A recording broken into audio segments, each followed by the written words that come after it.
now be proposed and seconded. Organizing Secretary Robert Mbui, Mheshimiwa. Chairman, we propose that we get a proposer for the office bearers of the Party Wiper Democratic Movement from to propose the adoption of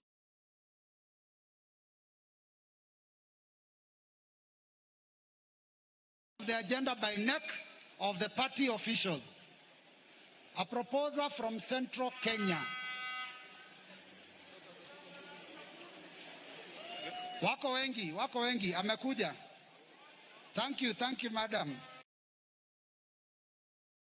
And then we want a seconder, if possible, from the Rift Valley, so that every region is represented. Karibu, madam.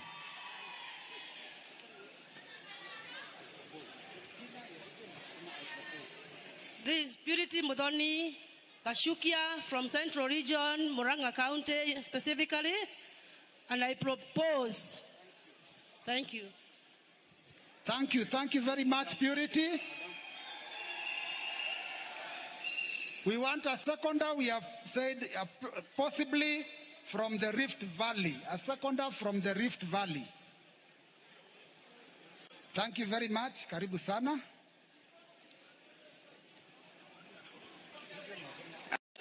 Kazi bila wizi. Now I'll put the question. Having presented the national officials list and their presence here,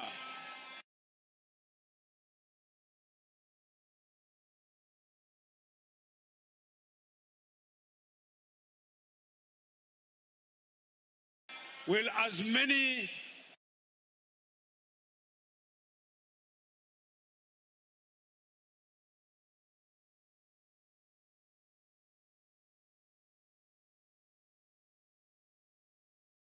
as are in agreement say aye.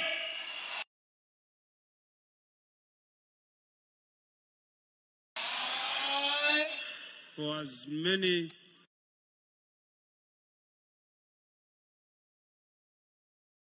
of contrary view, say nay.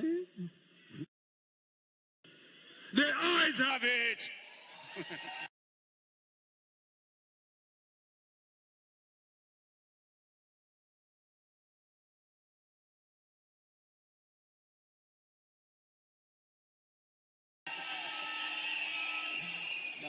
Thank you very much, Chairman. Now, delegates, I am proud to announce that our visitors and our party leader are ready to take the stage. So I would like to ask kindly that whoever is...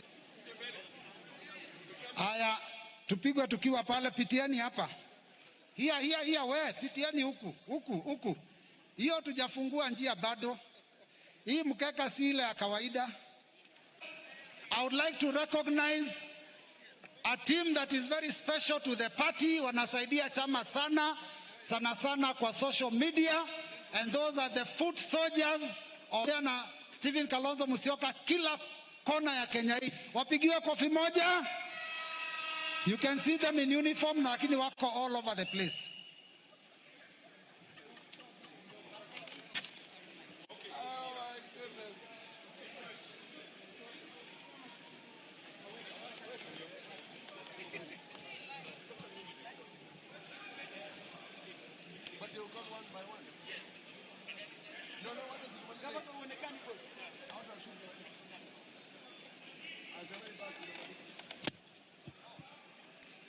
Done. Good. Wiper.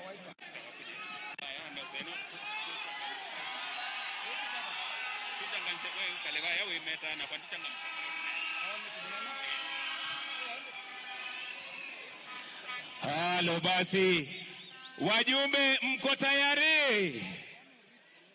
Basi hivi sasa tumengependa kuwakaribisha viongozi na party leaders ambao tumealika kwenye mkutano huu, na wataingia mmoja baada ya mwingine. naomba tafadhali kile kikundi kiko pale juu, nafasi wakati huu umefika, nitamuomba organizing secretary kindly call the name ya party leader ambaye ataingia na tumkaribishe kwa vifijo na nderemo. Organizing secretary. Aya delegates, I request with all respect that tusimame tumkaribishe wa kwanza party leader wa UDF, Mheshimiwa party leader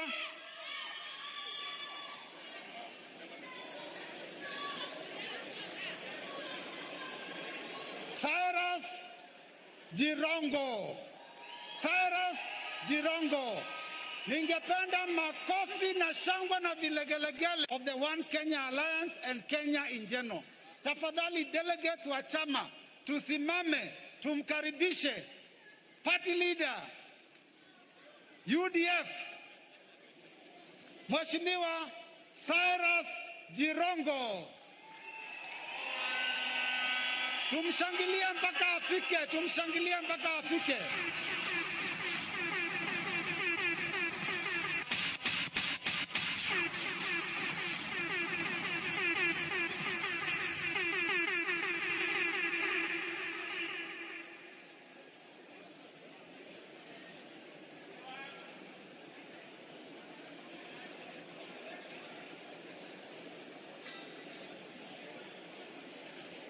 Munaomba create nafasi ya viongozi kupita. Nimetangaza wajakuja kwa sababu nafasi hakuna. When we are ready kindly, can I get a signal, please?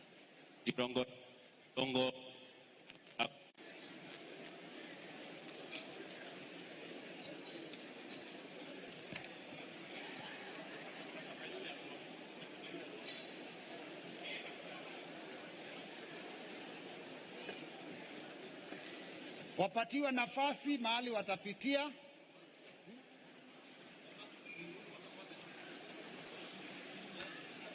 I've confirmed I was told to call them. Okay.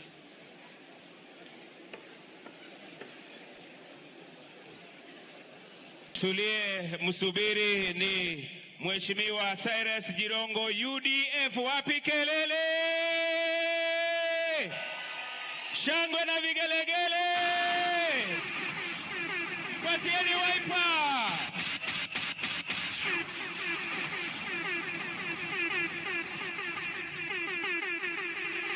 Asante sana, karibu sana Cyrus Jirongo. Wa pili, chairman wa chama cha baba na mama KANU, Mheshimiwa Senator Gideon Moi.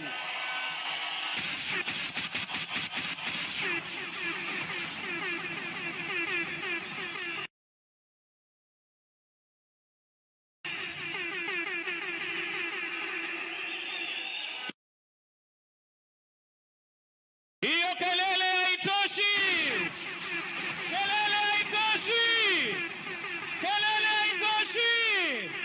Tumshangilie Mheshimiwa Senator Gideon Moi.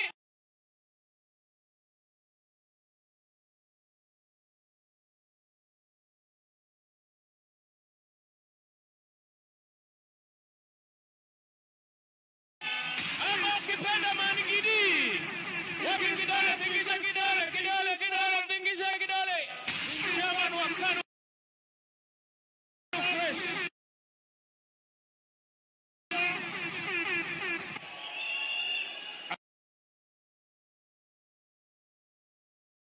Asante. Karibu sana.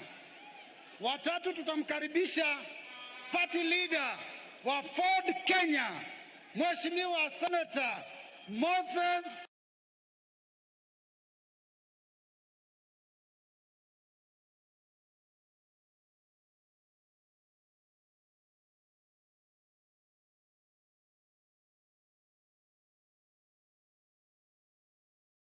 Masika Wetangula.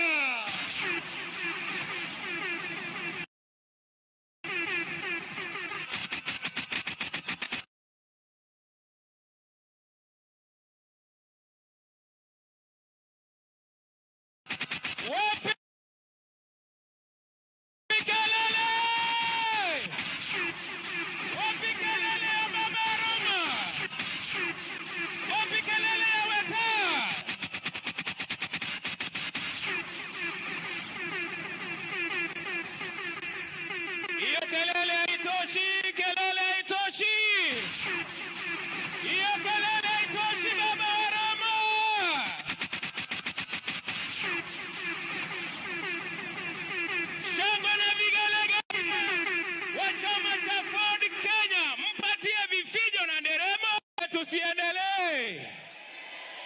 Sijasikia. Tuendelee tusiendelee?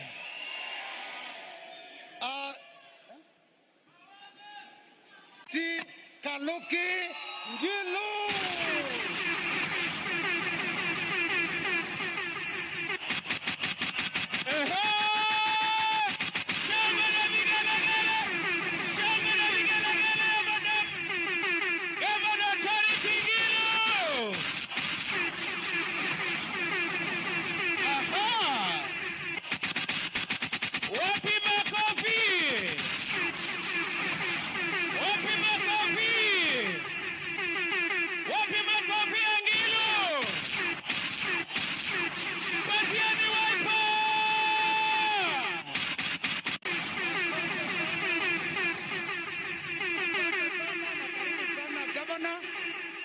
Nataka tumkaribishe party leader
wa ANC Mheshimiwa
Ni musenge mutala mupia icho majari doya kai ukai kabola amaita mapra mupita ni musenge mutala mupia icho majari doya kai ukai kabola ni ateno saongo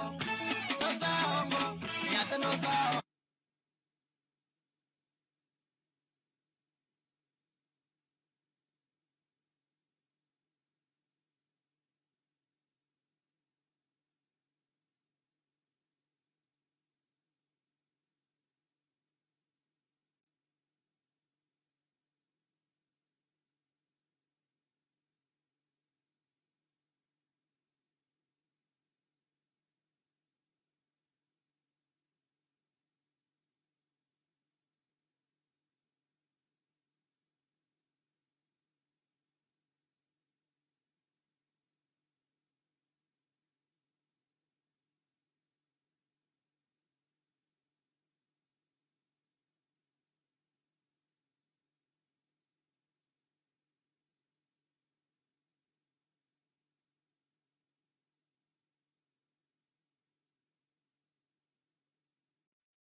Bishia, former Prime Minister.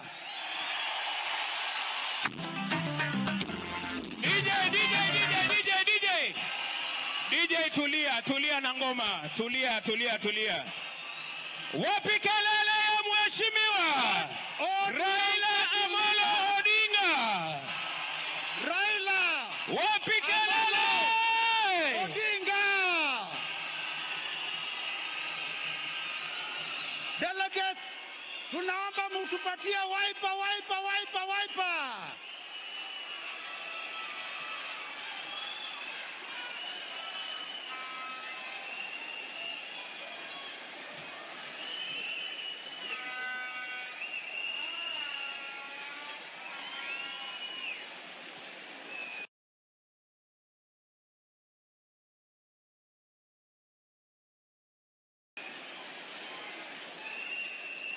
Leo mheshimiwa Stephen Kalonzo Musyoka amewaalika viongozi wote wa chama wale ambao we share the common vision. Kwa hivyo subiri kidogo ili tuweze kumlete mheshimiwa Raila Amolo Odinga.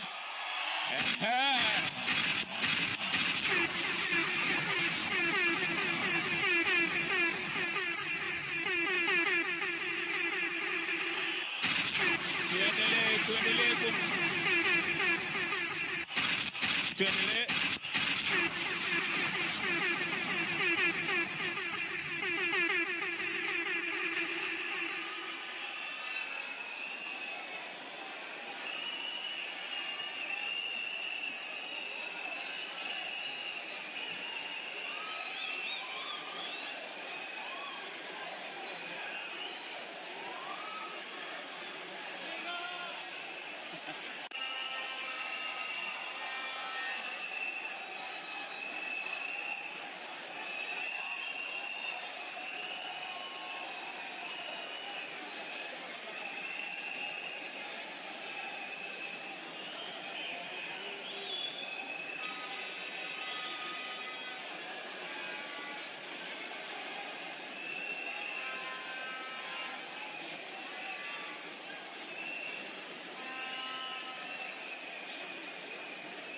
Asante. Tumkaribishe kiongozi wa Azimio la Umoja, His Excellency Right Honorable Raila Amolo Odinga.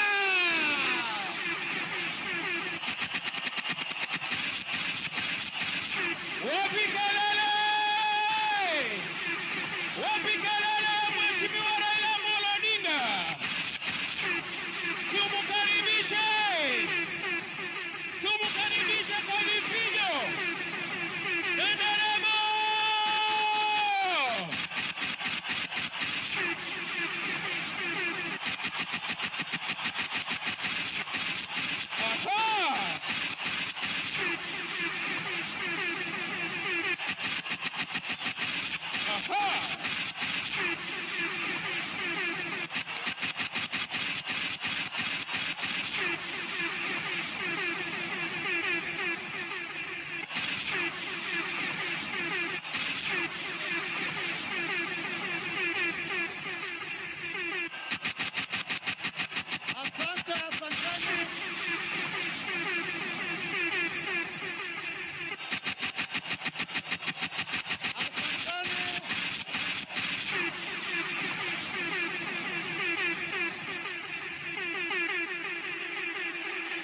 Karibu sana baba. Karibu sana baba. Ladies and gentlemen, the moment we have been waiting for. Now, let us cheer and receive our party leader, His Excellency Dr. Stephen Kalonzo Musyoka.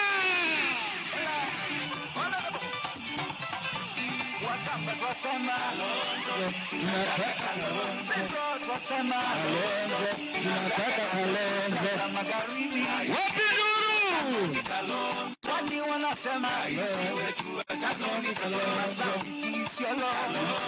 tunataka Kalonzo Nairobi kwa Singa isiwe kuwa Kalonzo Kisumu Kalonzo kuna Garissa tunataka Kalonzo Kisumu tunataka Kalonzo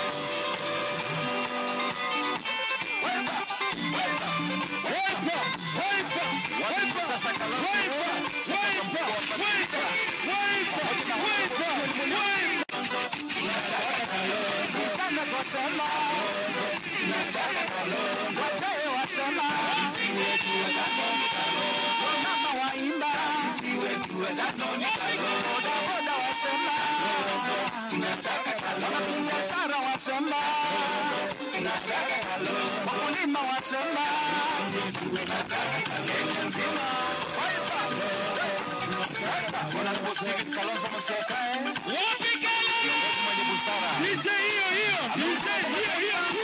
anaumia wa Kenya anaweza wapi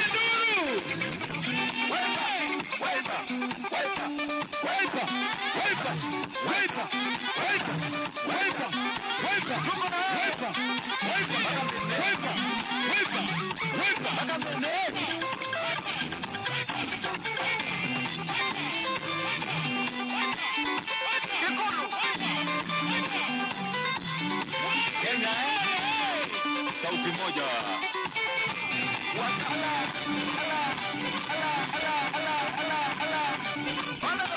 hapo DJ hapo tu tunataka Kalonzo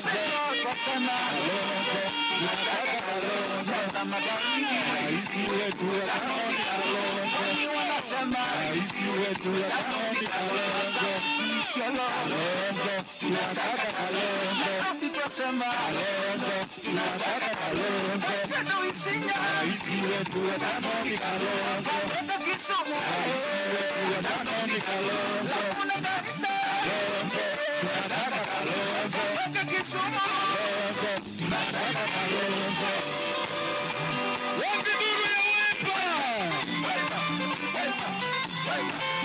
Profesa Kaloki, supporter mkubwa wa party leader, pamoja na Honorable Gideon Mulyongi.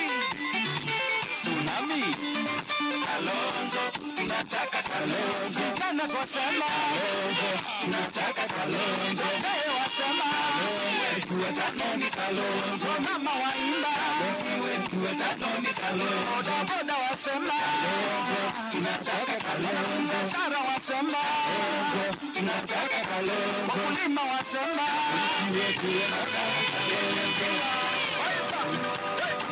Wiper! Honorable Speaker Kalonzo Musyoka. Wiper! Wiper!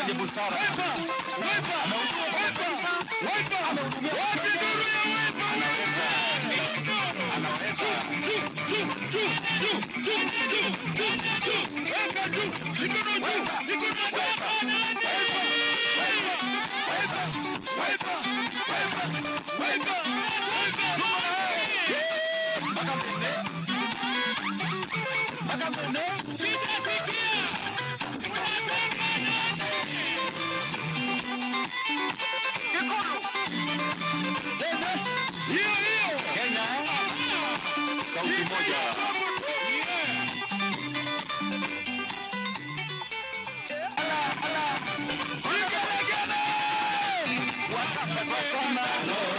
Tunataka Kalonzo, Kalonzo, tunataka Kalonzo, za magharibi haisi wetu watano ni Kalonzo, watano ni Kalonzo, Kalonzo, tunataka Kalonzo, Nairobi twasema Kalonzo, tunataka Kalonzo, Sasa Isinya haisi wetu watano ni Kalonzo, Weka Kisumu haisi wetu watano ni Kalonzo, Lakuna Garissa Kalonzo, tunataka Kalonzo, Weka Kisumu Kalonzo, tunataka Kalonzo. Asante DJ. Wiper! Atimu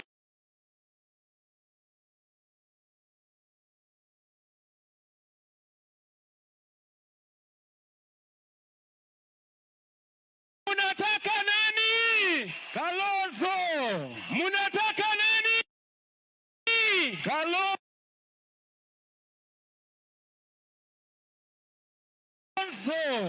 Asante. Basi naomba wali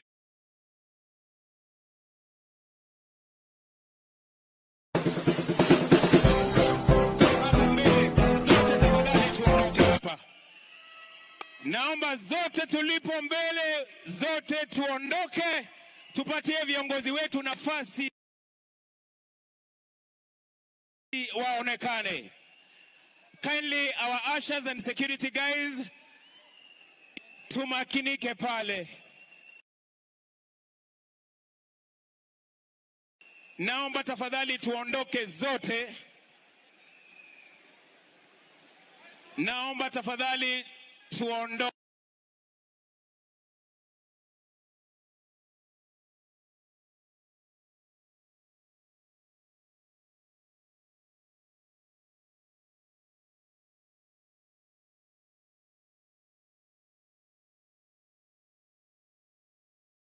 Okay, pale. Kindly, can we clear the VIP? Tafadhali naomba tuondoke zote.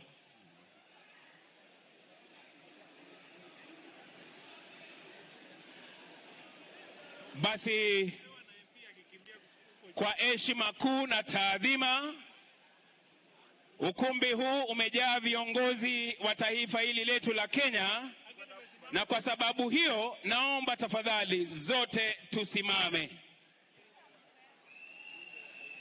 Zote tusimame. Waliovalia kofia ambazo si rasmi, na waomba kwa heshima ya wimbo wa taifa tuzivue.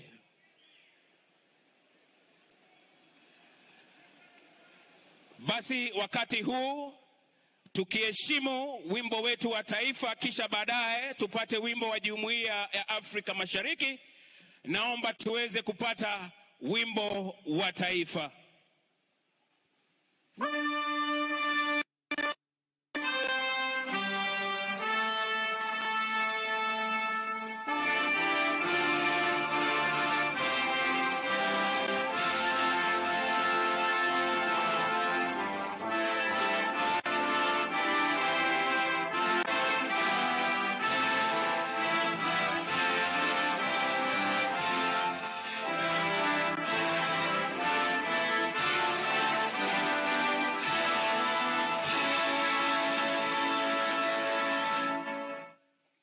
wimbo wa Jumuiya ya Afrika Mashariki.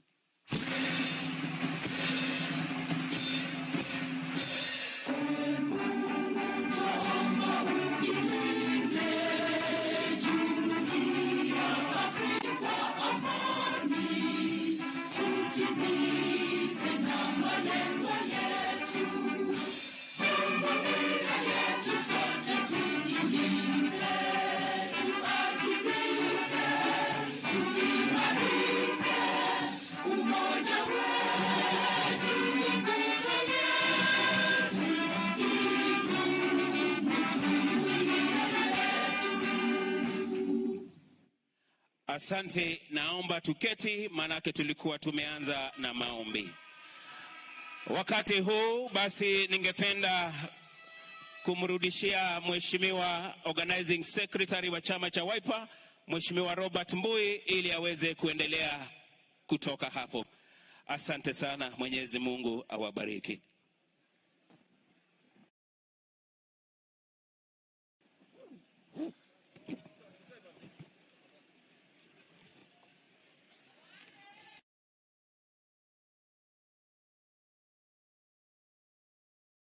Aya Wiper!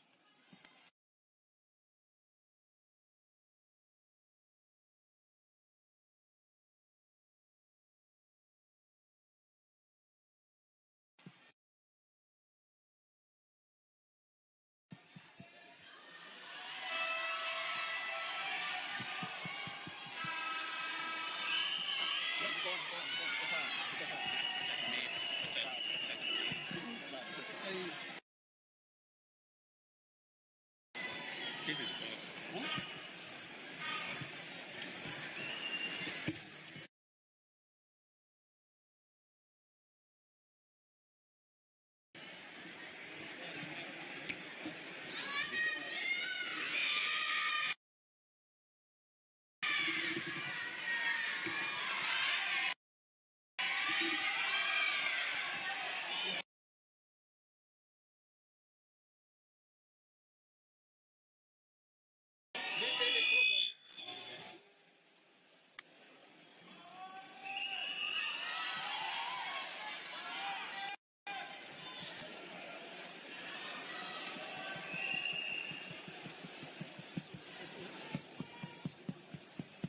Wiper!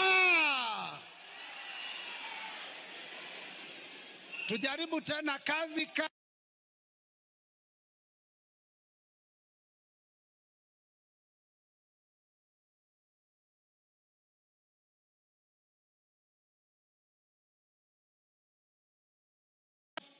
our principles of the One Kenya Alliance, party leader ODM,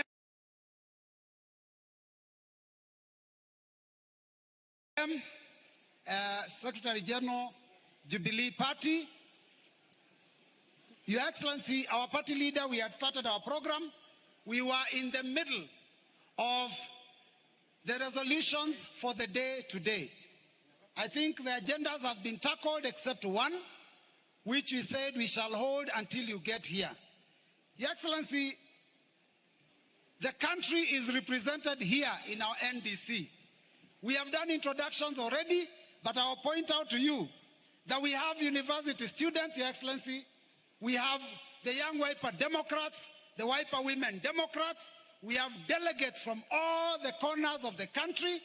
Your Excellency, we have a team from Central, Amuka Mama, who have entertained us.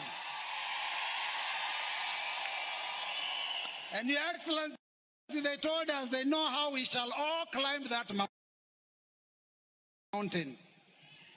Your Excellency, we have people living with disabilities that are represented. We have members of county assembly, MCS. Ningependa tu muinuke tuwaone, muwave kidogo, mjulikane muko hapa. Thank you very much. Your Excellency, we have members of parliament. Many who are introduced and very many that have come. I will try and get the list so that I can recognize them. But from where I am seated, maybe from where I am seated, I can see the Honorable Peter Kaluma, MP, Homa Bay Town Constituency. I I can see the Honorable Agoi, MP for Sabatia. I can see Petronila Were. Is she still? Oh yeah, sorry. She's there. I can see TJ Kajwang, MP Ruaraka. My sight may be failing me. Let me see. I can see the Honorable Chris Wamalwa, Wahungu. I can see the Senator of Nairobi County, Senator Johnston Sakaja.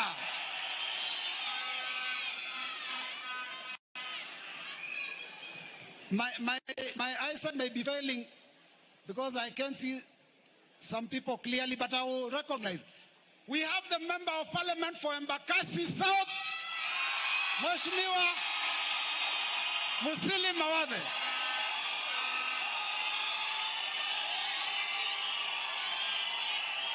Karibu sana. We shall recognize the rest as we proceed.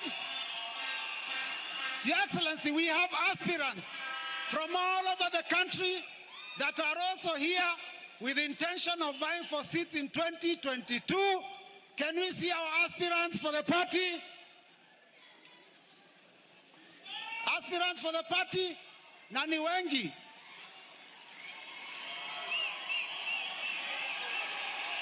Asante, asante, asante, aspirants.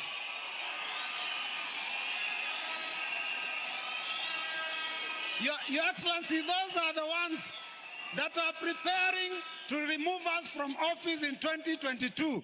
So those members that we have named you, please, mutie bidii kabisa.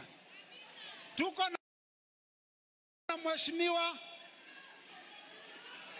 Gideon Muliongi for Mwingi Central.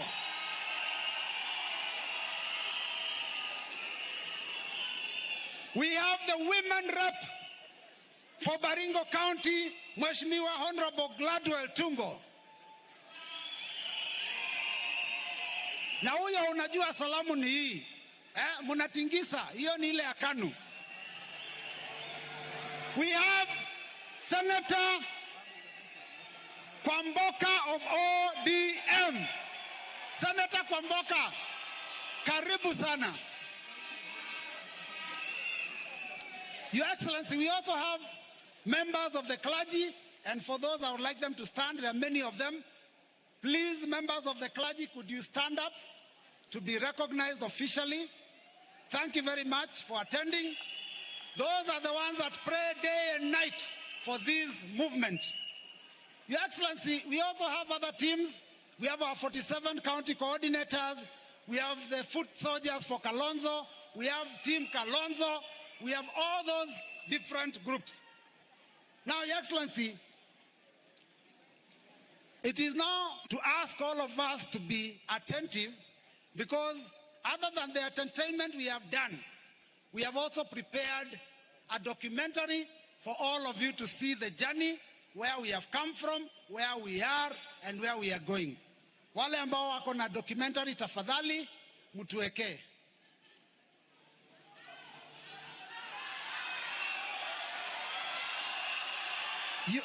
Your Excellency, there is also the university students that are in our midst. University students na ni wengi sana.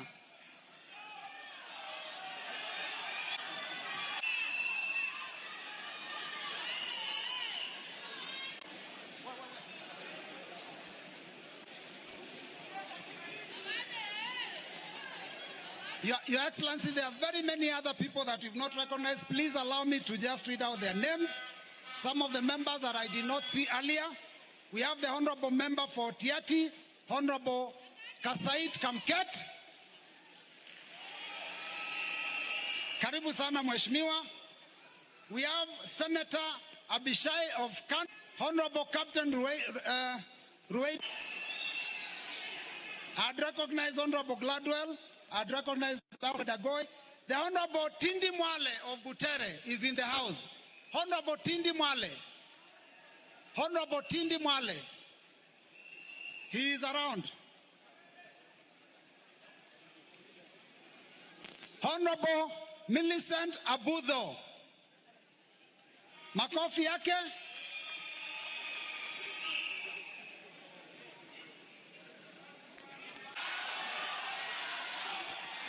Your Excellency, you have some special guests that you have invited to this meeting today, whom would like to recognize. The Chancellor of the Chinese Embassy in Kenya, Mr. Wang from China. Delegates, tunaomba, tafadhali, let us be together in the meeting. Muchie wale tunakaribisha. We have the second Secretary of the Chinese Embassy in Kenya, Mr. Zhang. Welcome, Mr. Zhang. We have your special guest, Your Excellency, from Sweden. We have Mrs. Celestine Davidson. Celestine Davidson. Welcome, madam. Welcome. We have Mr. Jengo Esma from Sweden. I hope I have pronounced the name properly. Thank you very much. He's there. Thank you and welcome. And then we have Mr. Eric Iri. Makofi kwake, karibu sana.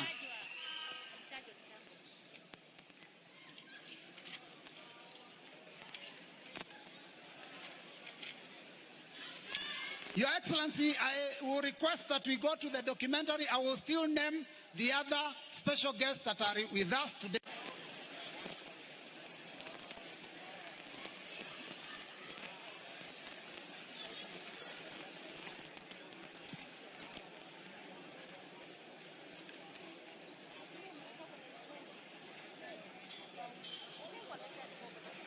I, Stephen Kalonzo Musyoka,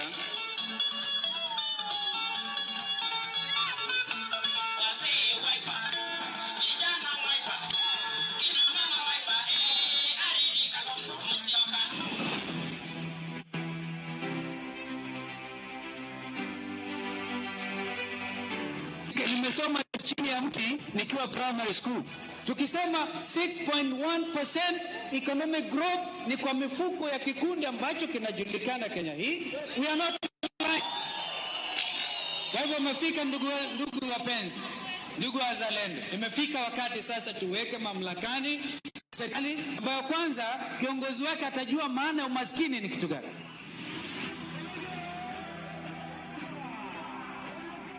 we love this. I personally love this country. And I will therefore not accept anybody this time kuiba kura ya Kenya tena.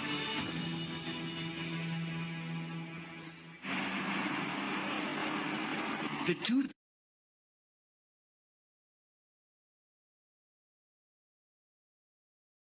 2007 general elections were like no other in our history. Kenya, an oasis of peace to its neighbors and the world, a country growing at an incredible 7% GDP, on its way to realizing middle-income status, had via the ballot and its manipulation turned fiery and chaotic, a no-go zone.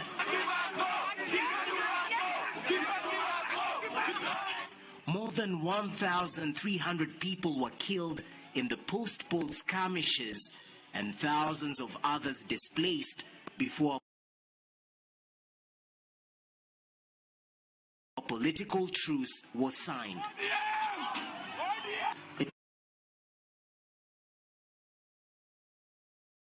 It was the most tragic period that our country has ever known since independence. And quite a period that nobody would ever want to get back to as a Kenyan. It was a time when our country had literally fallen and was almost reaching the category of a failed state. I recall vividly what I saw, for example, out of the happenings at Kiambaa Church, where because of ethnic intolerance, which had been hyped during the campaign, the Madoadoa campaigns, for example, that kind of thing. The people, ordinary Kenyans who had hitherto lived peaceably with each other, looked at each other suddenly as enemies who had to be eliminated. And so when a child was thrown back into the fire and an old woman also burned, that was the lowest moment in the history of our country. Trying to help them. We are trying to help our brothers and sisters in the Sudan. In fact, I remember naming our talks in Naivasha, just outside Lake Naivasha at Simba Lodge, as our Camp David, because that is when we negotiated conclusively the comprehensive peace agreement, which gave rise to the world's newest state, the Republic of South Sudan. While we are doing that, we are losing everything.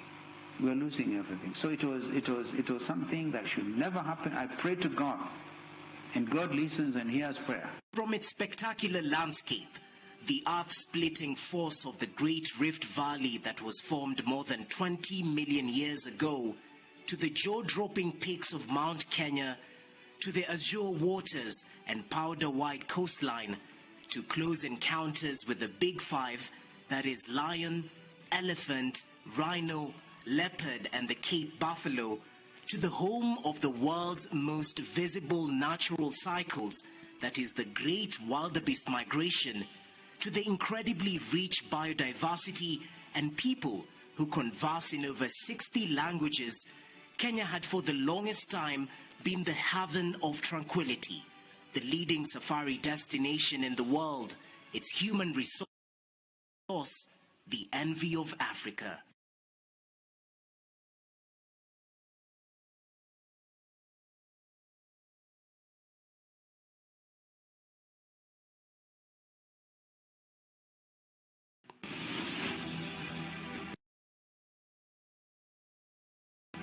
It is a country that birthed one who would become its most compassionate and selfless leaders, a patriot and foremost diplomat on 24th December 1953.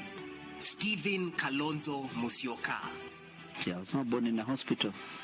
I was born in the bush.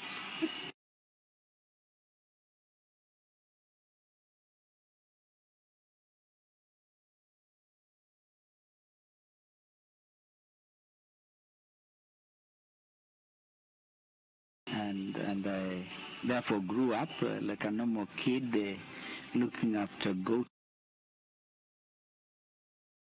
and sheep.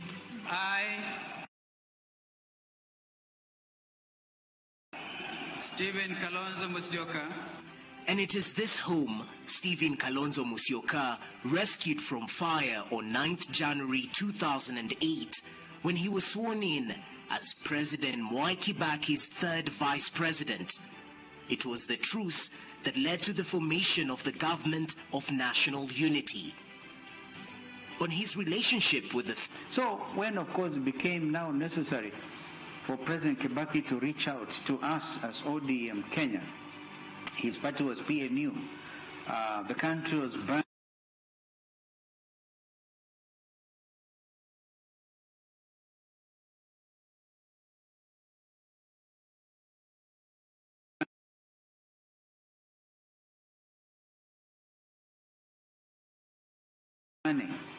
The negotiations were very interesting. It was a shuttle here and there, but we were not guided by what eventually would happen. The immediate thing was to save and rescue the nation state of Kenya and to stop the bloodletting. And that is when then, of course, I was given the privilege to serve as the 10th vice president of our country.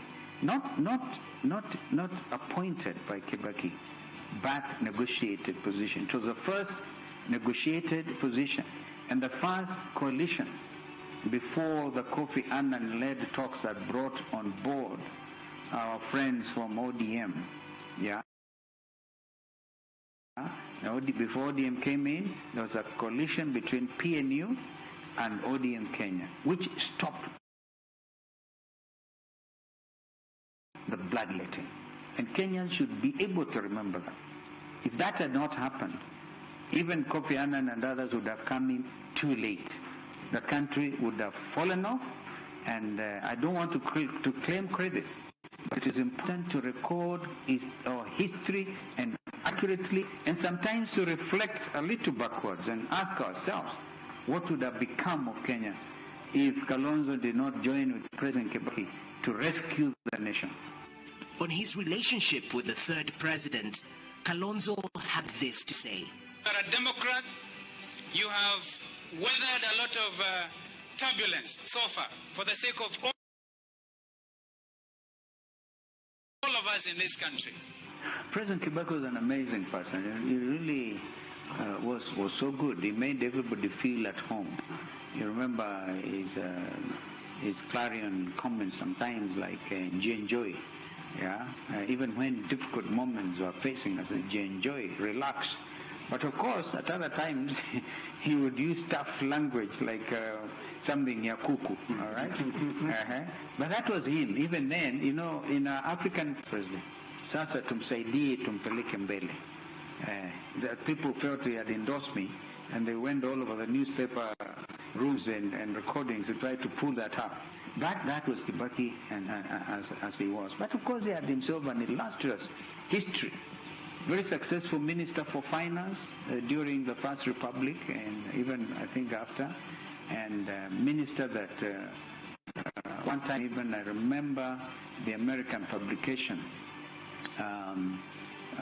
Newsweek or something saying that Kibaki was in the category of Africa's most Raila Odinga. Still together, and so I remember President Kibaki didn't want to appoint Uhuru Kenyatta as the Deputy Prime Minister. Now, in my capacity as Vice President, I went and sat him down and gave him my serious advice.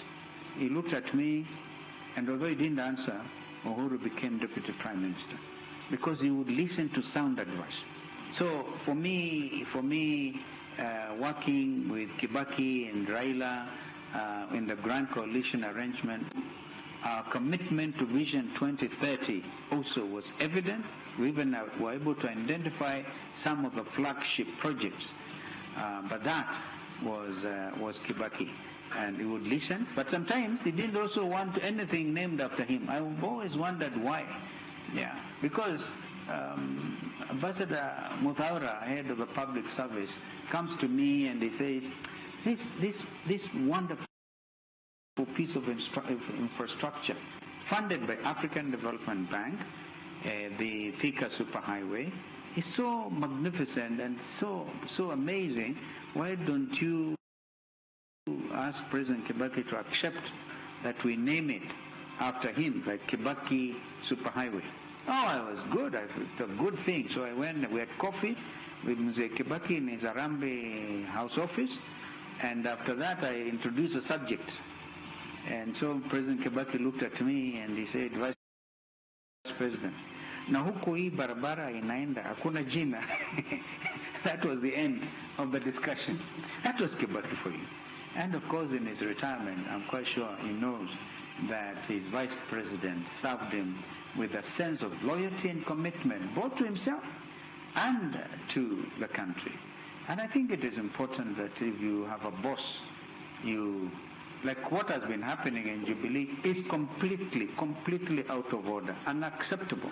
You cannot have a deputy who is undermining the president. Then there's no country to run. And I think evidently now Kenyans can see the difference between Kalonzo as Vice President of Kibaki and others who are currently serving. The perfect candidate's journey to the State House was fraught with immense challenges right from the start. His first entrance to competitive politics did not go, and he lost to the incumbent Tui North Member of Parliament, Philip Manandu, by a staggering margin in 1983. Kuanguka ni kitu kibaya sana. Nilianguka sio kuibiwa kura kama siku hizi, nilianguka vyenyewe.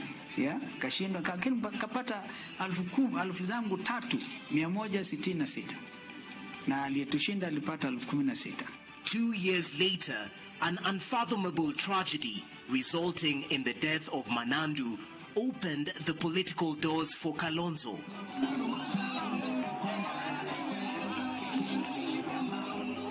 He has never looked back. in all his positions in government, having first become the member of Parliament for the then Kitui North constituency between 1985 to 1997, and now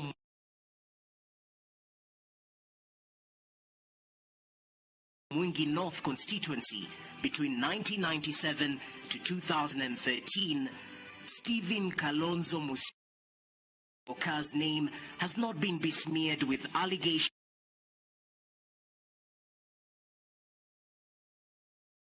of corruption or failure to deliver. From 1986 to 1988, he was the Assistant Minister for Works, Housing and Physical Planning. No scandal. He was elected as Deputy Speaker of the National Assembly from 1988 to 1992. No scandal. Mimi Stephen Kalonzo Musyoka naapa kwamba nitaitumikia vema na kwa moyo thabiti Jamhuri ya Kenya katika kazi zangu za waziri. From 1993 to 1998, he was the Minister for Foreign Affairs and International Relations. No scandal.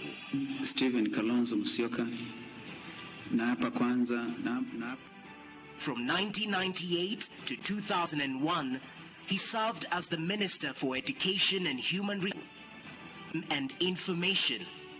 No scandal. And 2004, he was the KANU National Organizing Secretary. No scandal.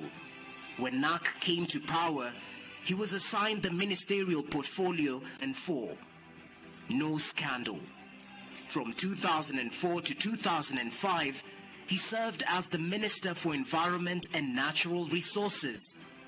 No scandal. Hapa kwamba nitakuwa mwaminifu kwa Jamhuri ya Kenya na kuitumikia kwa moyo wangu wote, na kwamba nitahifadhi, nitailinda na kuitetea katiba ya Kenya kwa mujibu wa sheria iliyowekwa. And from 2008 to 2013, Kalonzo served as President Mwai Kibaki's most loyal Vice President and Minister for Home Affairs. No scandal.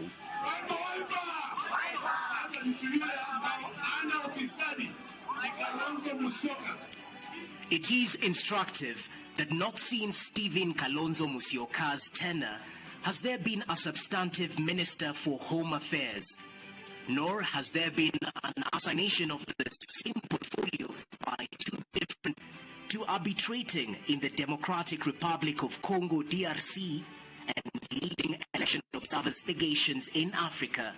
Kalonzo's firm but guiding hand is clear to see. These leaders have themselves taken the lead and the responsibility in search of peace, and clearly demonstrated to the world that they are determined to choose peace. Kwa shangwe, Rais mtarajiwa Stephen Kalonzo Musyoka. In his economic blueprint for the country, against a number of laws, having served in governments of President Daniel Arap Moi and Mwai Kibaki, promises to steady and stabilize the economy and create new opportunities for the country to return to the growth trajectory when elected as president come 8th August 2022. We have made it very clear on a 5 points. It's important that the 5 points are pregnant with hope and expectation. Hope is important. I remember telling Kenyans to keep hope alive. And in the Bible, hope is described as evidence of things hoped for and not seen. But without hope, you cannot really grow an economy. But beyond hope, you also have to be practical. And that's why we've talked about 24-hour economy. And within that framework, we can even talk about the need to empower our youth. Our youth, one area with much comment, first, I think second President Mzee Moi, was really expanded education. And Kenyans will remember even served as Mzee Moi's Minister for Education. when I started to talk about things like Jomtieng conclusions in Indonesia, lifelong learning, and then conceptualize the idea of free primary education, which we then, under NAC government, were able to realize. So I proudly feel that I was part and parcel of giving Kenyans free and compulsory primary education. We are talking about now secondary education being free, because the burden the Kenyan parents are having is unbearable. Even post-COVID, it's not possible for Kenyan parents to pay. And we want to restore the dignity of the Kenyan family. There's nothing more painful than a parent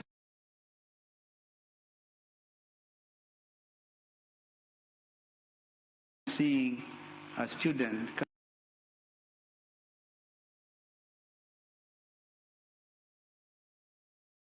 coming home, a girl child, a boy child, and say,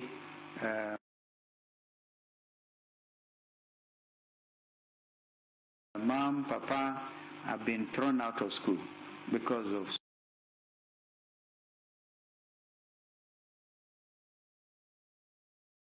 school fees. We want to really re-engage the family at that level and remove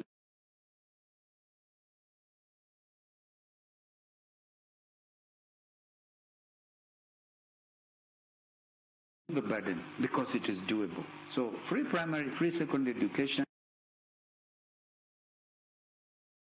We're also talking about when President Kibaki and I at the time brought in cable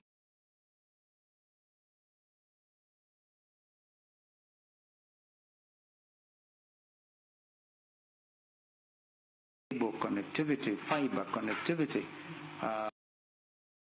that we laid 2 major fiber optic cables in the Indian Ocean, for example, and that was a tremendous investment. Public money was spent in that area. This is why I don't understand why big corporations cannot similarly give free data to the Kenyan youth to be able to do what they are actually becoming world famous for, innovation. Recently, President Kenyatta shared with me what he found in Manyani. Some of these youths are doing incredible things in terms of innovation. Now, if you give them free data, you can imagine what they are going to do within the framework of the 24-hour economy. We're also looking at agriculture, green gold, I call it, green gold, and improving agriculture, making the Kenyan farmer get return for their investments. You can look at agriculture as serious business. In fact, we must also bequeath our youth so they can also use data to grow. You can do agricultural data engineering so that, again, the market for our products, our coffee, actually got the example of our RUTO 11. And they have beaten us in terms of production of coffee and even marketing the same. Our coffee gets value addition becomes a big issue. We will do all these things to make agriculture truly the gold which is in our midst. Kalonzo's bid for the highest seat in the land is based on 5 pillars. Among them, a 24-hour economy, anti-corruption, reduction of education, and converting help into a grant, and green gold revolutionizing the agricultural sector.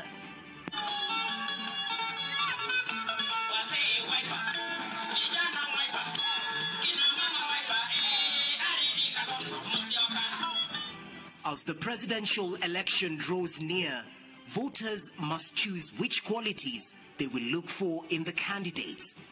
Stephen Kalonzo Musyoka checks all boxes. Ability, tick. Honesty, tick. Leadership, tick. No Kenyans are tired. And they're actually saying, whom shall we believe? I asked them, the story of again in the Bible, Caleb and the spies who were sent, and the first group came back and told Moses, hey, those guys are tall, impossible. Hey, we look like grasshoppers. But Caleb came and brought a positive report. I wonder, Kenyans, whose report will you believe when it comes to the fight against corruption?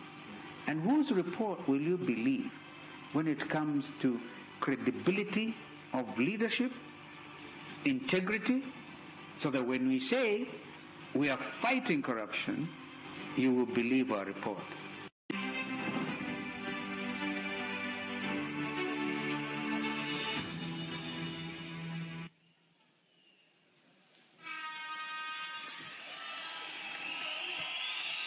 Wapi makofi mazuri. Kalonzo Musyoka, tick. Our delegates, tick. Viongozi wetu, tick. Basi wakati huu kwa heshima na taadhima viongozi wetu, nimtamuita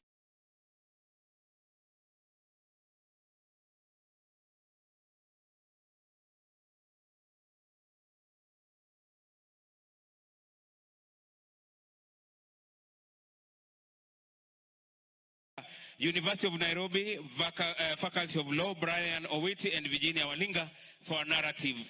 2 minutes. Tuwapigie makofi. Tuwapigie makofi.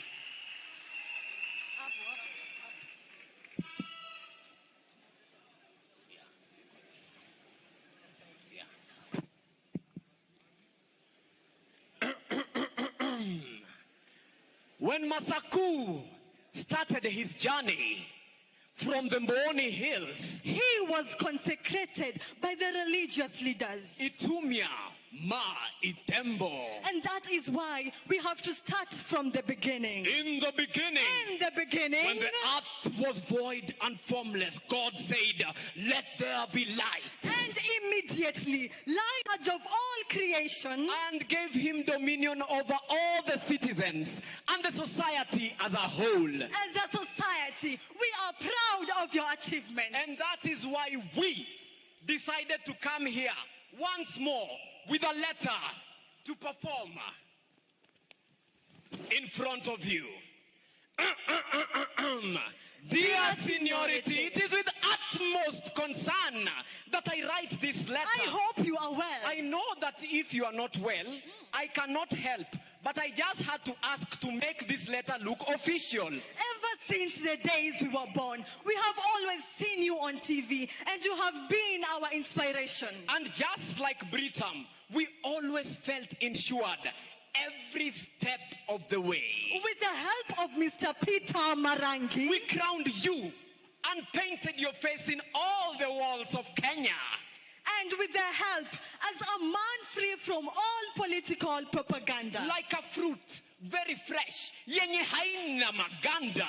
Like a man, a former vice president, without any vices, just virtues, values, and victories. You did politics without any defamation or any degradation. You were shot bullets of spite. And without any bulletproof vest. You didn't give any ammunition. So now we truly ask ourselves, in whose hands are we truly safe? You have continuously made a common law doctrine to stand on grounds that favor Kenyans through humanity. Even though it has sometimes put you in harm's way. In the words from the legal dictionary, volenti non fit injuria. You are a legal counsel. I'm sure you get that. And with this color of blue that represents intelligence and responsibility. We take the beat with the R and the blues, soft for musicality. Because out of all the blues, you will come out with authority. For a man with ability and a strong personality. And just like Paul in the biblical epistle, you shall rule without any ego. You shall face the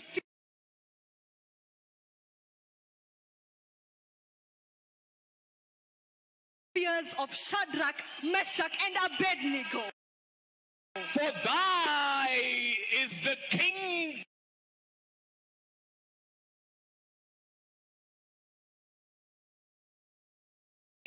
thy power, and thy glory, forever and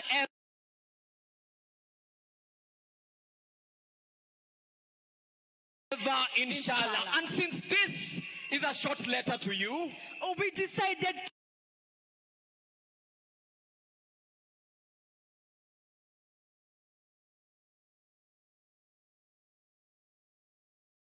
to vaccinate.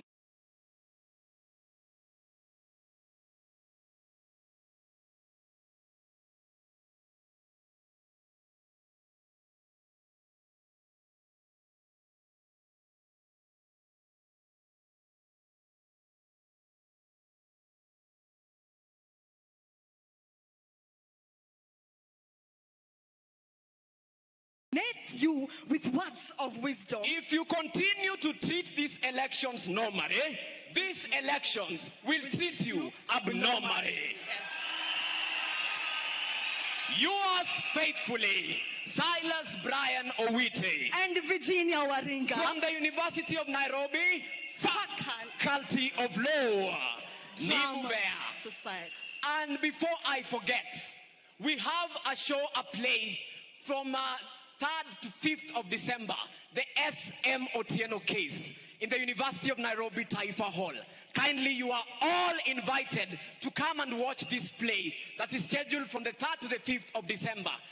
Time is at 3 p.m. and 6 p.m. Tumewatafuta, tafadhali, kujeni watch play. A society without art is a society without culture. And a society without culture is a society without history. And a society without history is a society without any significant future. Come and watch the play. Thank you. Kenya, in our midst we have CS Kala from Machakos. We have CS Wavinya Ndeti from Machakos.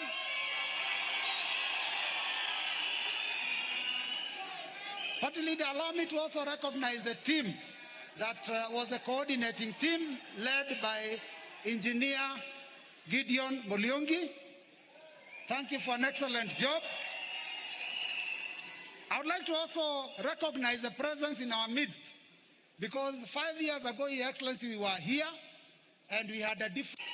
When we recognize members of parliament and aspirants, I forgot to mention former members of county assembly, former members of parliament, and former councillors. Mumekaribishwa sana, sana, sana. I have been made aware that in our midst, we have some of us who have lost their loved ones. So I would like to kindly ask that we stand for a minute in respect of Mama Rosabella Cherono Mudavadi, stepmother to Honorable Musalia Mudavadi, and Mama Mary Odio Tuju, mother to Secretary General of Jubilee, Raphael Tuju. Can we all be upstanding, please? We observe 1 minute of silence. Kindly let us remove our wiper hats.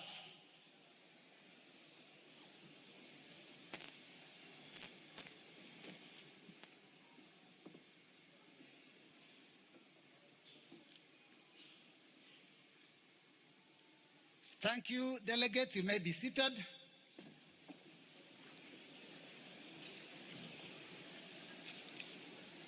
Your Excellency, we had only one last item in our agenda for today that was remaining. We have agreed to amend our party constitution. We have also agreed on the national lead final agenda for the day, which is the confirmation of the candidate for the Wiper Democratic Movement for presidency for 2022. Honorable His Excellency Ambassador Ali Chirao Mwakwere, aka Zipapa.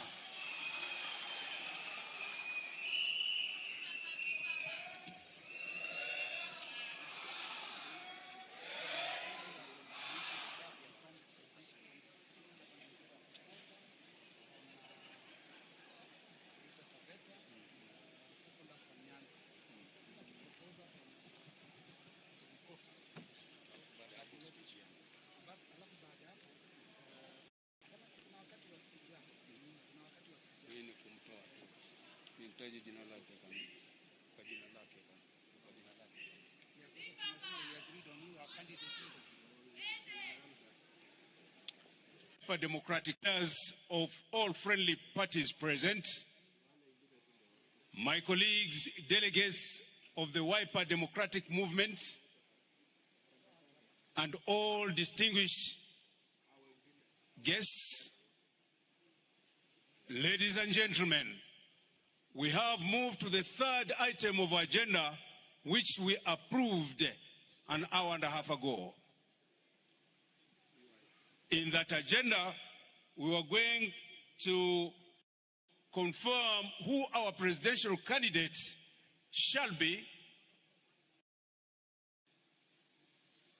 From today,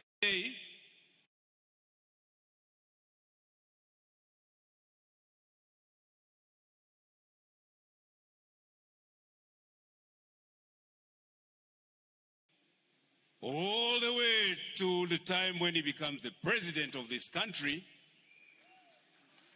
we have already approved it as members of the Congress of Wiper.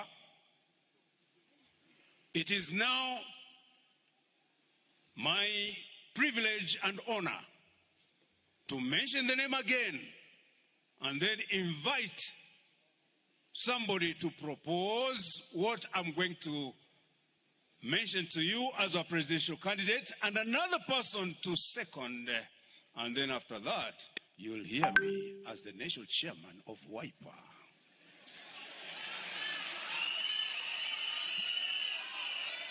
Distinguished members of the Wiper Democratic Movement Congress, we have deliberated on the same, and we have approved, decided, and passed as a Congress. I don't want to be taken as being selfish, but I'm not suggesting that of a proposal from Kwale. But, however, I'll go slightly further and ask for Taita Taveta to give us the proposal, somebody to propose. Taita Taveta from the Coast region. And then to give also support to ensure that we control Kenya from the waters of the region.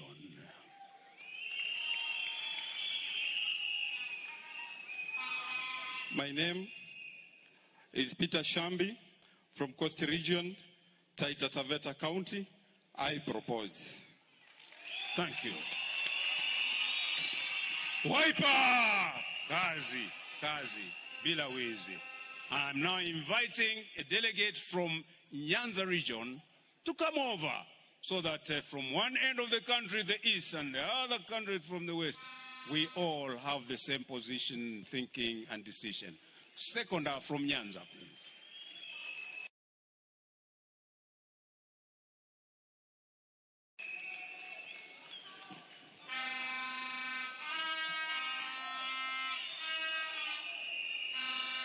I, Bernard Nyaberi, I second Stephen Kalonzo Musyoka to go for the top seat.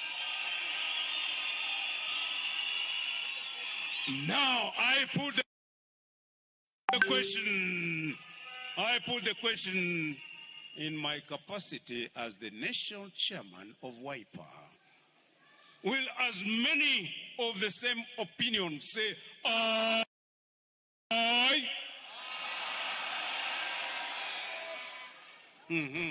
I've heard you. Will as many of a contrary opinion say nay? The ayes have it unanimously. Wapi makofi vigelegele?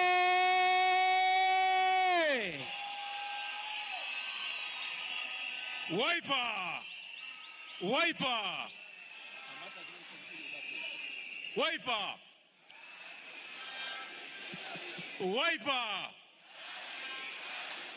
Kuna wengine hawajui kwa nini chama chetu kinaitwa Wiper. Chama hiki kinaitwa Wiper na alama yetu ni vidole vitano. Hata neno Wiper, I-P-E-R, Wiper. Na kwa vile sisi ni watu ambao tunamheshimu Mungu, hatuna ufisadi, hatuna nafujo na yoyote, pia tunamheshimu Mungu. Na neno muhimu kabisa, Mungu harfi zake ni 5 M-U-N-G-U.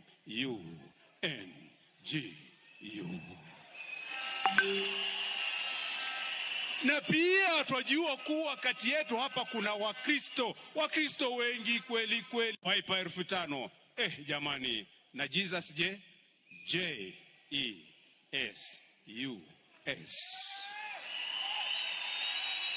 Na hiyo isitoshe, tuna Waislamu hapa pamoja na mimi mwenyekiti wa taifa bwana Muislamu kutoka Kwale, Chirau Ali Mwakwere. Tunaamini Allah subhanahu wa ta'ala. Allah, spelling ya Allah herufi zake ni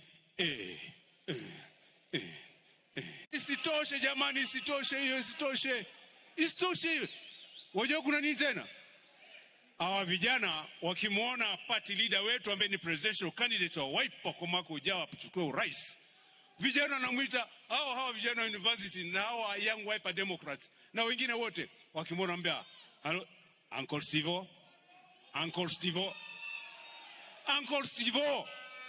Ile neno uncle herufi zake ni ngapi? U-N-E 5. Na tukienda zaidi hata hiyo Steve herufi zake ni S-T-E-V-O. Jamani,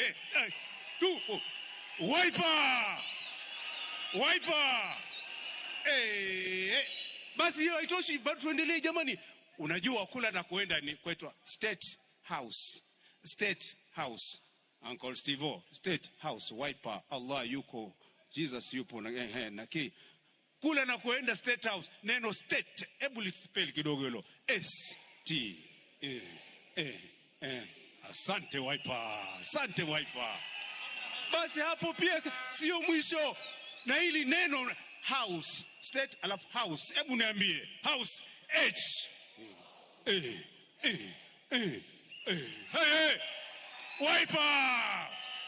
Wiper. Na hiyo si tu jamani, hiyo si tu. Na waambia hata ile inchi ambayo atasimamia Uncle Steve kutoka State House na chama chake cha Wiper inaitwa Kenya. Herufi zake ni K-E-N-Y. Uncle Steve. Basi hata ukifuata mengine utaongeza. Wala tunaamini mitume wote bwana, mtume. Hebu mtume. 5 mtume. Ningeendelea kweli lakini kwa nakuambusha jamaa, ndugu zangu wa Wiper, kwa hii Wiper mkono kwenda hivi si bure. Tuonyesha vidole 5 kwa sababu vidole 5 ni herufi za Wiper. Vidole 5 ni shukrani yetu na kumheshimu na kumwabudu Mungu, ni shukrani yetu na kumwabudu Allah, ni shukrani yetu kwa tuko nchi ya Kenya, ni shukrani yetu kwa tuenda state, alafu tuenda house. Na nkutfurahi yetu kwa tunaye Uncle Steve. Na sisi watu wa Wiper msimamo wewe ni huo. Tutampigia kura, tutampigia. Ni ushindi si ushindi? Wiper. Fungueni mwamvuli kabla tujafuata Nesmo. Mwamvuli wa Wiper. Fungueni. Pale ulipo usiondoke. Nifungulieni mwamvuli wa Wiper. Asante. Fungua mwamvuli wa Wiper. Ndugu zangu, niwaambie neno la mwisho. Fungua mwamvuli wa Wiper. Wakati wa kupiga kura utaangalia mwamvuli na picha yake. Alafu wakati huo utakumbuka kuwa mwamvuli ni Wiper. Mwamvuli wazuia jua, mwamvuli wazuia mvua. Mwamvuli ni kama nyumba, tembea nayo. Ukiwa ndani ya nyumba uko salama chini ya mwamvuli. Asanteni sana Wiper. Mwenyezi Mungu azidi kutulinda na tusonge mbele sawa sawa. Wiper. Kazi bila wizi. Wiper. Kazi. Asante kiongozi wa chama pamoja na viongozi mashuhuri, rafiki zetu wa vyama ambavyo viko hapa na sisi. Asanteni.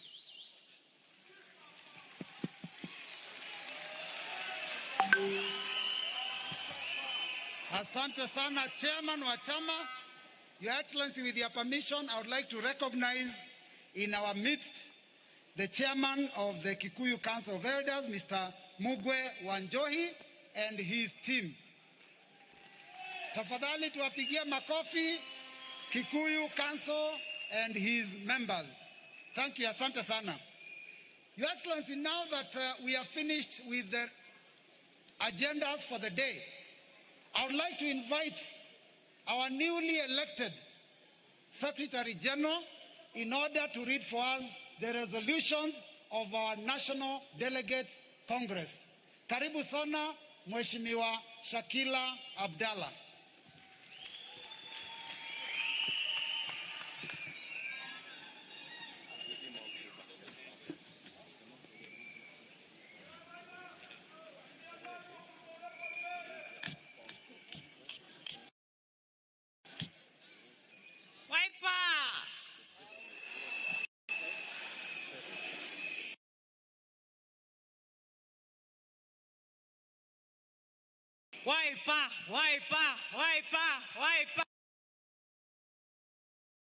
Wiper. Thank you. Your Excellency, naona leo hatuna shaka kutokana na ile presentation tumeiona pale. Bila shaka sote tumekubali na tumeamua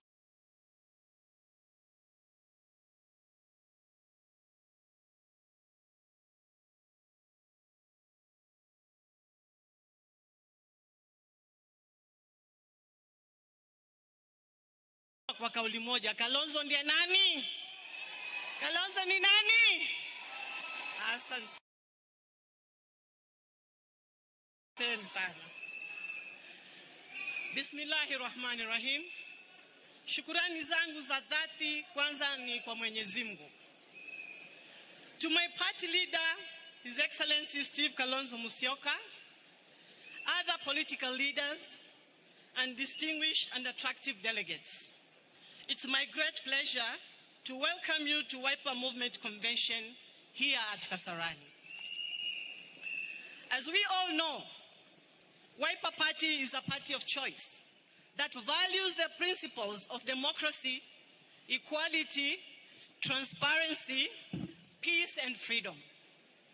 And all these attributes to our party leader, Kalonzo Musyoka, a man who has been recognized across the world, helped embrace ideological development gains here in Kenya, across Africa, and beyond.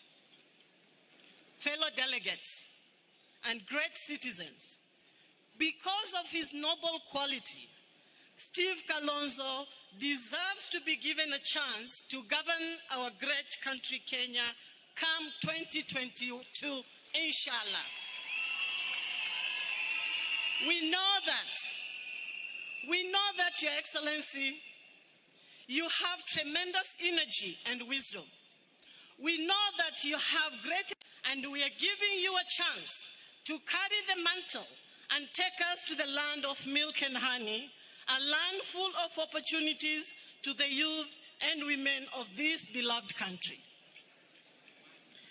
With you at the helm of this nation, we want to see you helping women in climbing the ladder of leadership in different capacity. Kina mama hai! Kina mama hai! Kina mama hai! Vijana oye! Thank you. Fellow delegates, as we live here back to our towns and villages, let's be Wiper Movement ambassadors. Let's go and market our party leader, Honorable Kalonzo Musyoka, for the President 2022, inshallah. Kindly, by a show of hands, let me see delegates who really agree that this cap fits Kalonzo to the State House. Hebu niwaone kwa mikono wale wamekubali kwamba Kalonzo ndiye chaguo letu kutupeleka Ikulu. Haya, niwaone kwa mikono. Asanteni sana. With those few remarks, thank you all very much. Asanteni sana na Mungu awabariki. Now I want to read the resolutions of today's Congress. for the Wiper Women Democrats. The resolutions are as follows. The National Delegates Congress of Wiper, number 1 that is, the National Congress Delegates of Wiper Democratic Movement Kenya has resolved to adopt NEC resolutions with respect to the proposed amended Wiper Democratic Movement Constitution. Number 2, the National Delegate Congress of Wiper Democratic Movement Kenya has resolved to adopt next resolutions with respect to the proposed Wiper Democratic Movement National Party officials. Number 3, the National Delegates Congress of Wiper Democratic Movement Kenya has resolved to adopt NEC resolutions with respect to the proposed budget accounts. And number 4, and finally, the National Delegates Congress of Wiper Democratic Movement Kenya has resolved to adopt next resolutions with respect to the presidential candidate and hereby unequivocal resolve that His Excellency Honorable Dr. Kalonzo Musyoka is the presidential candidate of Wiper Democratic Movement. As of many as of the same opinion say aye, have it. Thank you so much. You're all welcome. Asante sana, Secretary General. Delegates, we are now going to move to another program where we will start a few speeches. Ningeomba wale watapata nafasi kwa sababu masaa yameenda sana, and we would like to listen to our principles that you make it brief and precise. Kwa hivyo ningependa sasa kumkaribisha on behalf of the youth of Kenya, the chair of the Young Wiper Democrats, Deputy Governor Taita Taveta County, Her Excellency Majala Mlagui. Karibu sana.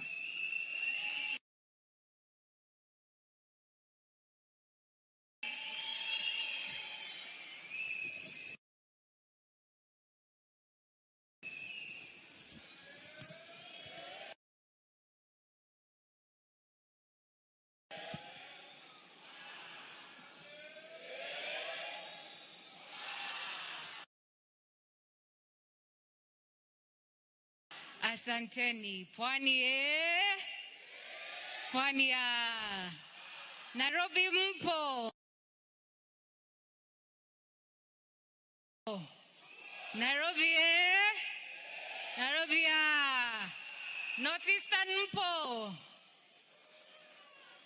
Mpo.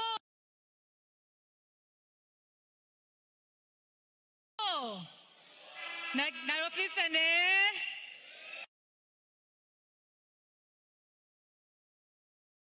Northeastern amka mama. Akina mama hai. Akina mama hai. Central mpo. Central Central Nyanza mpo. Nyanza Nyanza. Western mpo. Western mpo. Western Western Rift Valley mpo. Rift Valley Rift Valley Bwana asifiwe. Assalamu alaikum. Good afternoon. Hamjamboni tena. Jina langu ni Majala Mlagui. Her Excellency sio His Excellency. Akina mama hai tena. Na nimesimama hapa nikiwakilisha Wiper, Young Wiper Democrats na vijana kwa ujumla wa Kenya. Vijana mpo? Vijana mpo? Wiper! Wiper! Nitakuwa mfupi wa maneno sana.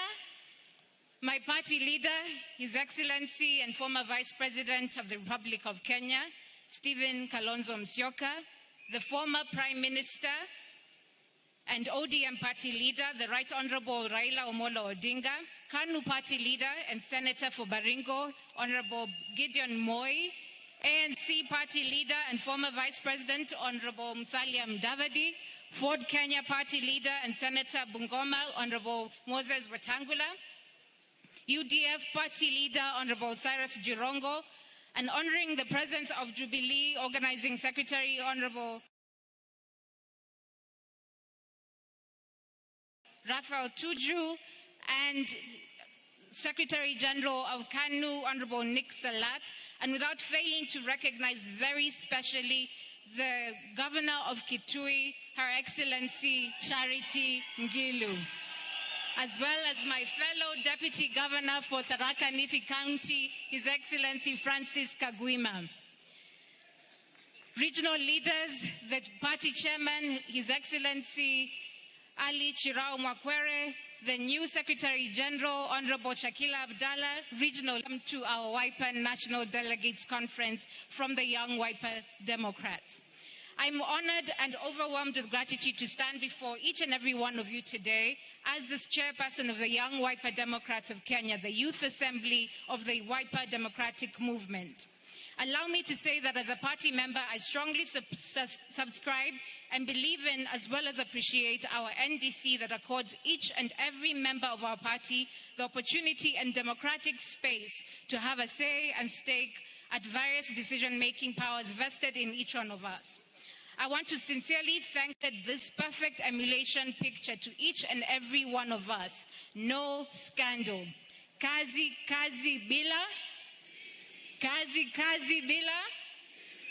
And we as youth leaders deeply subscribe to the party vision that has resided in him and over the years that he has implemented meticulously with great consistency, resilience, determination, and proving to the country and the neighboring regions that Wiper Democrats, as Young Wiper Democrats, I'd like to recognize my committee, the Deputy Chair, his Honorable Amos Peshut from Kajiado, who was unable to be here, Secretary General Honorable Mbula Mtula from Makweni, Deputy Secretary General Felix Mambo, Machakos, and others, including the OS, Benedict Ngumbao. We have 3 points that we would like to do as Young Wiper Democrats. We have been meticulously being networked not only for the journey to State House, but to enable democracy among the grassroots youths. We are ensuring the youth agenda makes for an inhabitable democratic space within our party and within all of the party structures, as has been recognized by the new party constitution that we have passed today. And thirdly, as Wiper Youth, we are revamping the democratic grassroots elections, a process which I have every confidence will greatly promote integrity and increase our popularity as a party nationwide. We would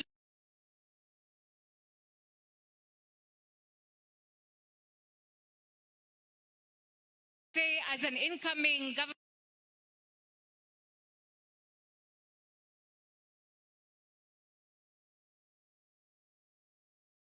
led by His Excellency the next President, Kalonzo Stephen Musyoka, that we want to see a 50-50 government. That is one of the assurances that he's given us. He has given an assurance that the youth shall be recognized across all of the levels of government. And we want to see that with a 24-hour economy, that not only are we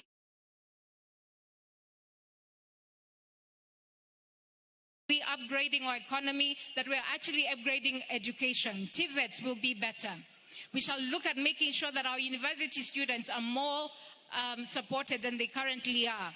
And more than that, we are fighting for one people, one nation. One people, one nation. Wiper. Kazi, kazi, bila wizi. Thank you very much. Asanteni barikeni sana. Thank you very much, Chair of the Young Wiper Democrats. I would like to request that whoever gets an opportunity, please, because of time, tukubaliane dakika mbili.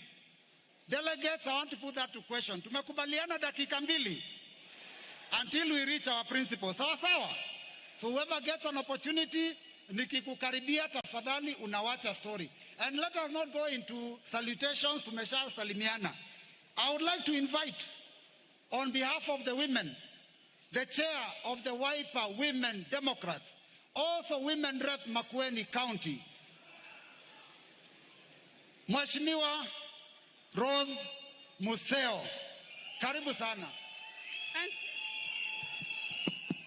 Na chair ataongea mahali yuko. All protocols observed. Na mgeni wetu wa heshima Mheshimiwa Kalonzo Musyoka.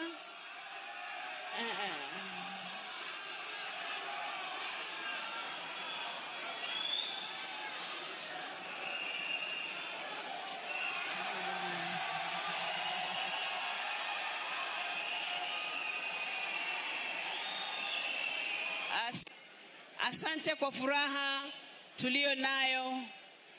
Mtanikubalia nizungumze kutoka hapa. Niseme ya kwamba yetu ni mafupi. Akina mama hai. Akina mama hai. Tunashukuru. Letu ni ujumbe mfupi sana ambao nitauzungumza kwa Kiswahili. Akina mama tunajua mimba hutungwa na kubebwa miezi mingapi? Kutokea leo kufika mwezi wa 8 mwaka ujao ni miezi mingapi? Ile hiyo mimba. Kufikia mwezi wa 8 wale ambao ni midwives ni sisi. Sisi ndio tutakayezalisha huyu mama anaitwa Kenya. Basi wamama mnasema mtoto huyu ataitwa nani? Asanteni mumesema. Thank you. Asante sana, makofi ya chair wa Wiper Women Democrats. Sasa tuko na wageni, delegate wa Wiper, tuko na wageni wa kutoka vyama tofauti. Na tumeukubaliana baba na mama. Namkaribisha Secretary General Nick Salat wa ndani kabisa.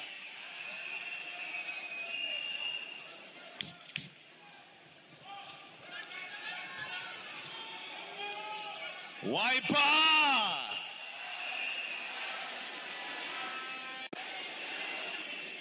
Jogo! Jogo! Jogo! But Fort Kenya! Fort Kenya! Fort Kenya! Haya, hii UDF ya Mheshimiwa Jirongo Cyrus iko hapo. ODM! ODM! Jubilee! Yangu itakuwa ni machache sana. Leo ni siku yenyu, chama cha Wiper. ANC! ANC uchumi bora. ANC! Vile tumeambiwa ya kwamba viongozi wote hapo wako hapa. Our principals are here. Hapa, nikiwa hapa hii ukumbi hii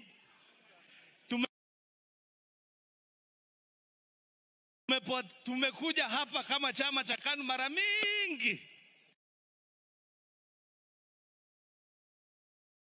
lakini leo ni siku yenu Wiper, na tumekuja kurudisha mkono kwa sababu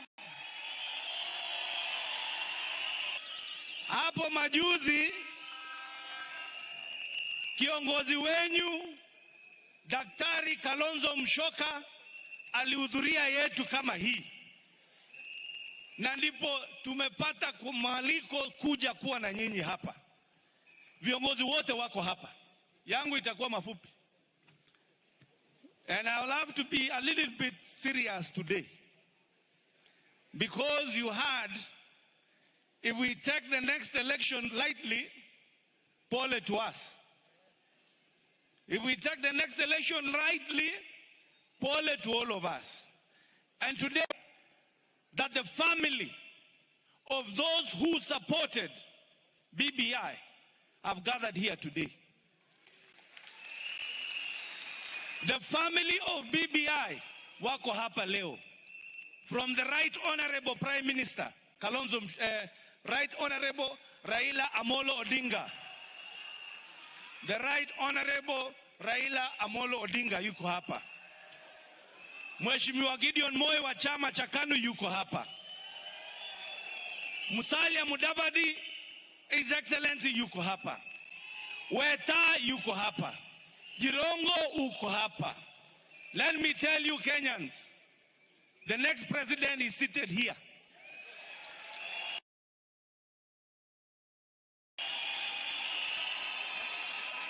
Mimi nawaambia kitu moja. As chama cha KANU, you have always heard our rallying call is love, peace and unity. And that is what Kenya needs right now. If we are not united, and we are not going to unite against an individual, we are going to unite for that which we want, the lack of inclusivity that is in this country. We want a country that all of us, we feel at home. So I'll keep it brief. I will keep it brief. We are not about to unite against a person, but we are about to unite with this team which is right here. To unite for the better good of this country. How many of you today love this country called Kenya? Put your hand up. Welcome, Kono Ju. If you so love this country, we all want to be the president. Everybody here wants to be the president. There is only one space for one person. There is one space for one person. And there is Kenya that we have to take care of. I'm urging you, Organizing Secretary, there will come a time when we have to say Kenya first. Munakubaliana? We have to put this country first. And I'm telling you, it is possible. If it was possible when we were pushing for BBI, it shall be possible when we are seeking that one. Mugandani. Mugandani. God bless you for a wiper. God bless Kenya. Asante sana, mumesikia jogoo amewika. Sasa nitamkaribisha from ANC, Petronila Were. Karibu sana mheshimiwa.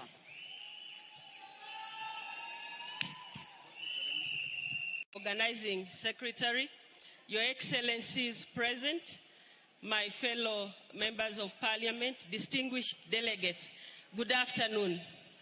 Good afternoon again. As you have heard, I'm Senator Petronila Were Lokorio, nominated by the great party called Amani National Congress, and I'm from Baringo County.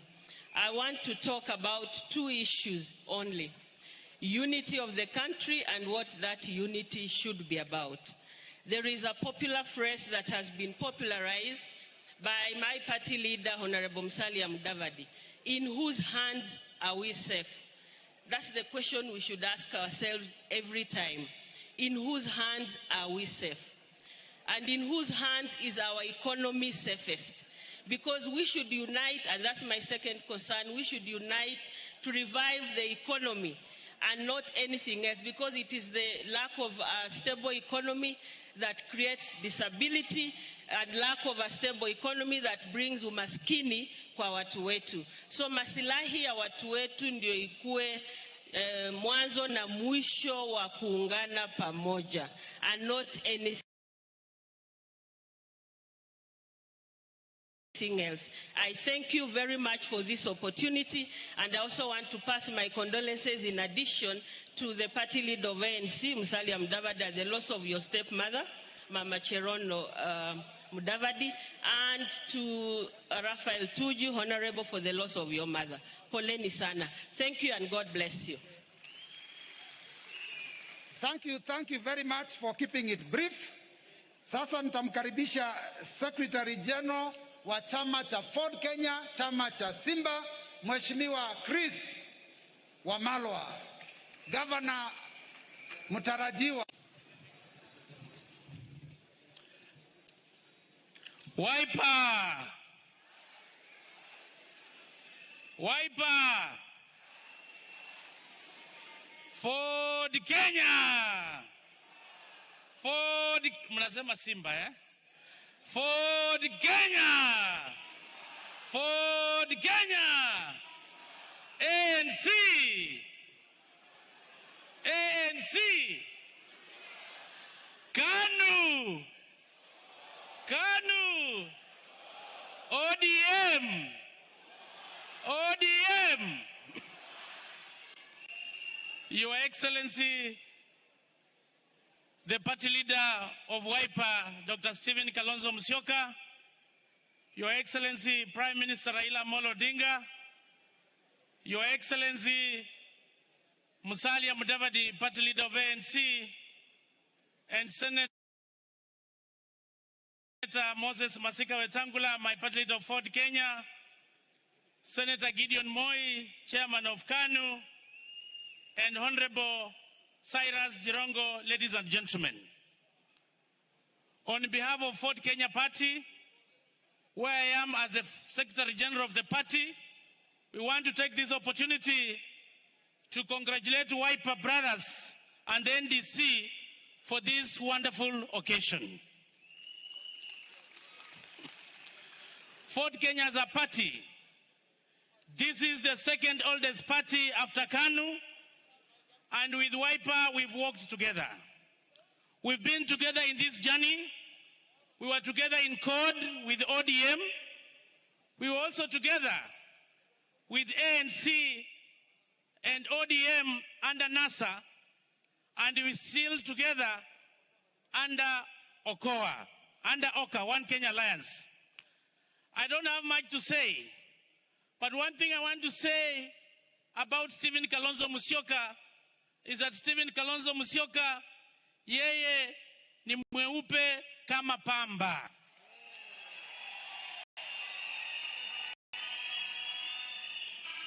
Stephen Kalonzo Musyoka is a very humble person. Stephen Kalonzo Musyoka is a trustworthy person. We've been together in CORD, we've been together in NASA, and we are now together in One Kenya Alliance.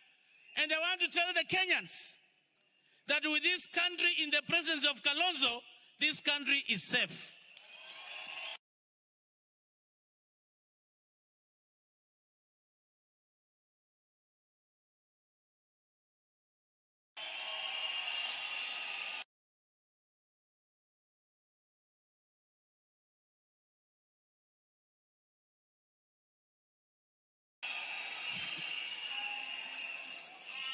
Please allow me to quote the words of Henry Ford. Henry Ford is an American industrialist and is the founder of Ford Motor Company. And this is what he said, that coming together is a beginning. Staying together is progress. And working together is success. Ford Kenya as a party has been working with Wiper. And for you Wiper delegates, we want to tell you this. Ford Kenya will work with you. Ford Kenya will never let you down. Ford Kenya will provide a shoulder for you to lean on.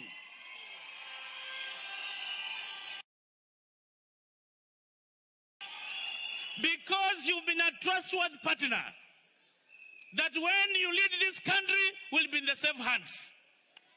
And we have convergence together with Wiper. Zero tolerance to corruption. Ford Kenya believes in that.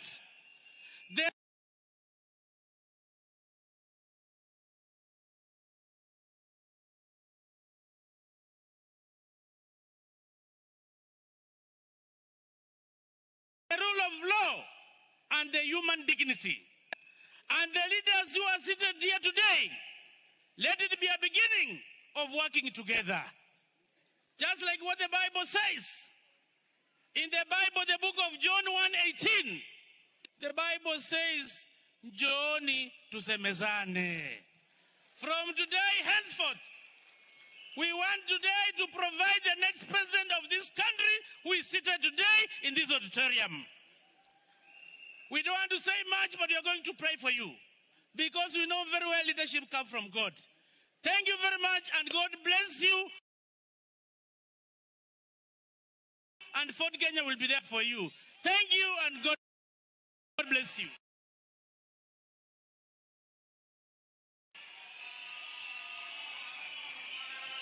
Simba amenguruma.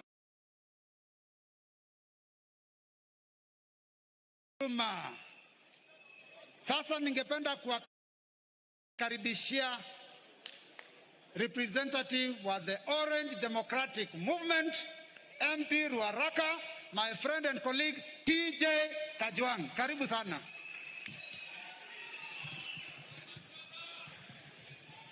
Aya! Aya! Wiper! Vijana mpo! Vijana tibim!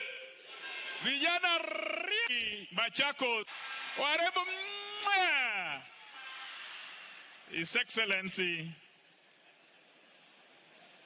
Senior Counsel Stephen Kalonzo Musyoka, His Excellency Prime Minister Baba Raila Amolo Odinga the Fifth,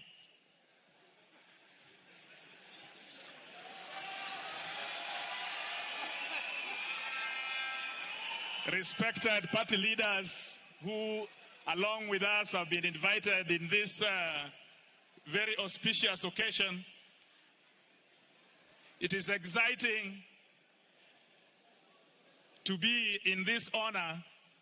In any National Delegates Congress, it is like a marriage ceremony.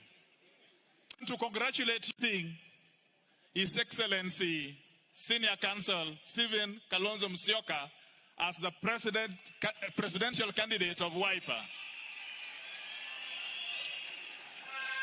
But now listen to me. Listen to me as the People's Chief Justice. Free advice. The work has just begun. The work has just begun. Waiting. Beyond the politics, beyond the demagoguery, the enemy is mutual. The vice is one. We are fighting anti-corruption. We are fighting an era of exclusivity. And so, His Excellency, you are endowed with diplomacy. You are a career advocate of so many years. My plea to you, Steve, use your talent. Use your to take us to government. And you do not have time because all of you who are seated here, the answer lies amongst you. And so please, for us, the youth of this country, those of us who want to reach the next level, we ask only one thing. Please take us to government. We are tired of being in the cold. We are tired of opposition. We are tired of opposition. Please take us to government. May God bless you.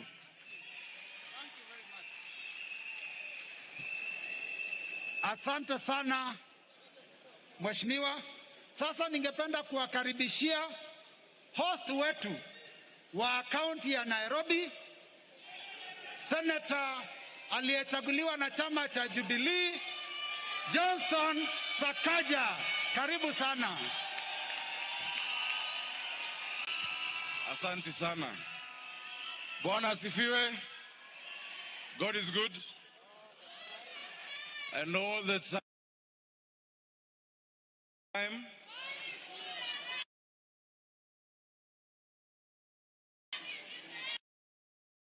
Asante, asante. Wapi Wiper? Salimiane kwa hewa. Yangu ni machache kabisa.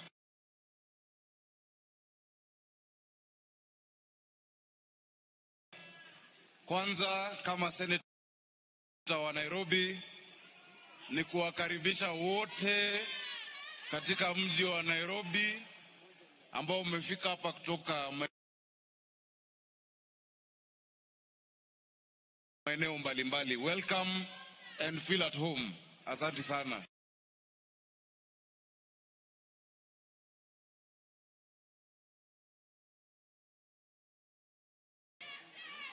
Ya pili is to congratulate you as Wiper. Today has been a beautiful day and you have a great leader. Congratulations for choosing your presidential candidate. Hongera. His Excellency Kalonzo Musyoka is one of the leaders. Very unique leader at his level. Kalonzo Musyoka is humble enough to consult. Anashikanga simu, anapiga simu. He speaks to people across the political divide. A true diplomat. Na kwake tuko na kiongozi. I'm excited to see that all the leaders, the total leadership is over here. And my only advice, Jota siwezi wapatia advice, hawa ni wadosi, hawa wanacheza ligi A. Si ndio? Sisi tuko ligi ndogo, hawa wako ligi so. I want to advise two things. Number one, this country is at a very, very important inflection point. Tukiangalia nchi yetu, pahali tumefika, it's a very sensitive time. In 256 days we'll be choosing a president. Lakini yale matamshi ambayo tunaanza kuona na kusikia ya kugawanyisha Wakenya haifai kwa sasa. You are people who believe in peace. You are people who believe in peace. Na nasema hiyo kwa sababu watu wa Nairobi, na nimeona wako hapa wengi. Watu wa Nairobi sisi tunajua uchungu wa vita. Enough siasa of putting us down. But the young people of this country want a narrative of hope, a narrative of a future, a narrative of possibilities. So mkitembea, si ati mnatuambia vile sisi ni maskini na vile hatuwezi. Tuambie vile tunaweza kuwa kitu hapo kesho. Si ni kweli? Tell us that we can be something. Tell us that we have a hope and we have a future. Finally, your unity is what should be our marching anthem. You will have to make tough decisions because only one of you can be candidate. Please msiogope. Ukitaka kuoga, huwezi ogopa kutoa nguo. Si ni kweli? Na ukitaka mtoto usiogope uchi. Talk to each other. Consult. Asanteni sana. Asanteni. Mwaka ujao mimi nasimama kuwa governor wa Nairobi City County ili niwatumikie kama gavana wenu, na nawaomba watu wa Wiper tutembee pamoja, tufanye kazi pamoja. Mungu awabariki. Asante sana Senator wa Nairobi County. Delegates, we have come to that point where we want to unveil our candidate for 2022. But the party leader's special request was that we allow team ya Amka Mama dakika mbili watusalimie, alafu sasa chairman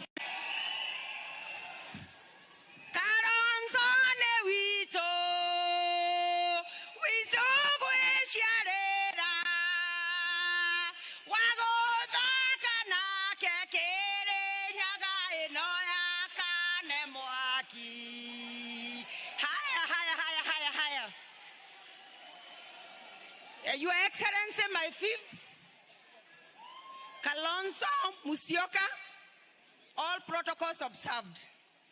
I'm the national chair, Amka Mama, and I'm the one leading that delegation. Amka Mama, amkeni mheshimiwa waone.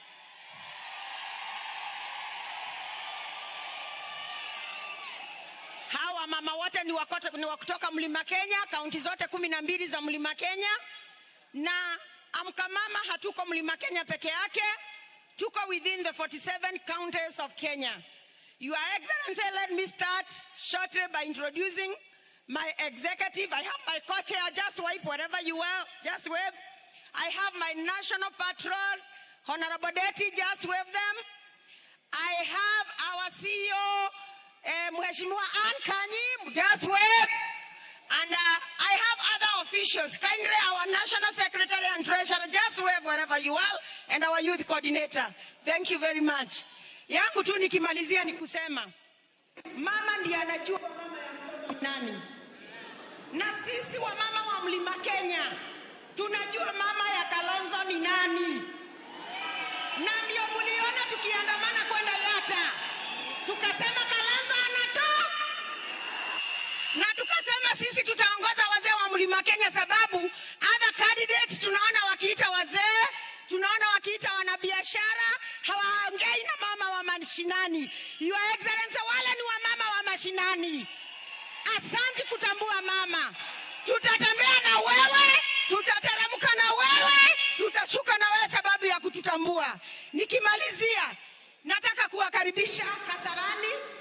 My first official welcome kwa watu wote Kenya nzima.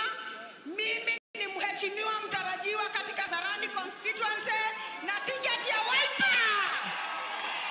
Nipatieni Wiper.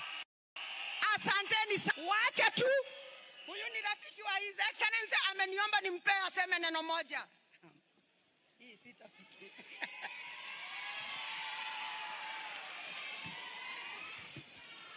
Wamama msilale, nalelale, wamama msilale, bado mapambano, wamama msilale, lalelale, wamama msilale, bado mapambano.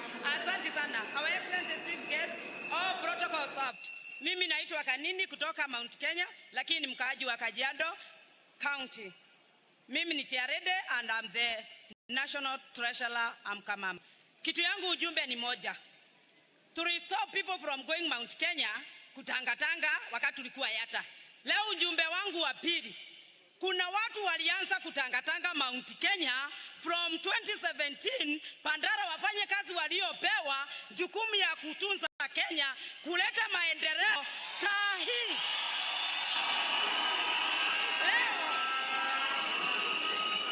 Leo tunasema tulikuwa tumetulia mcheze ngoma peke yenu. Sasa tumeingia kwa uwanja na hakuna mwenye atatutuliza kwa sababu mama akisema nilisema, hakuna mwingine atasema. Tumebeba vijana, tumebeba baba, tumebeba Kenya mzima kwa sababu tuliwasa. Our Excellency, nakwambia kitu moja. Tunajua kuna kitu moja inasumbua vijana. Mnajua sengi sana. Lakini mimi sikuzaliwa wakati wa Cheng. Mlisikia kitu iliitwa Uhuru RUTO. Msidanganywe tena. Hiyo ilikuwa 5 years for Uhuru, 5 years for RUTO. 10 is over and the game is over. Hakuna kitu kingine.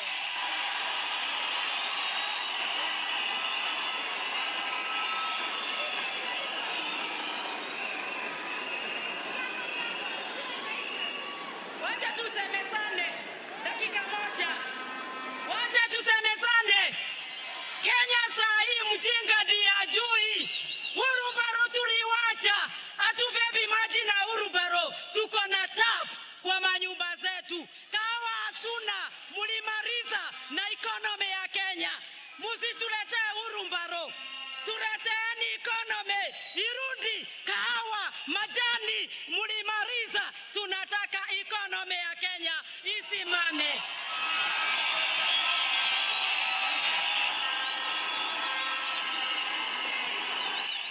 Nataka kumalizia leo. Mimi sio mwanasiasa, mimi ni mhubiri na uhubiri ukweli wa siasa. Hii ujumbe ifikie watu wote ambao wanajua wako mlengo ya kumaliza watu wetu Kenya. Sababu tunajua ule mtu tu atatuweza tufike mahali tulikuwa. Nobody else than Kalonzo Musyoka.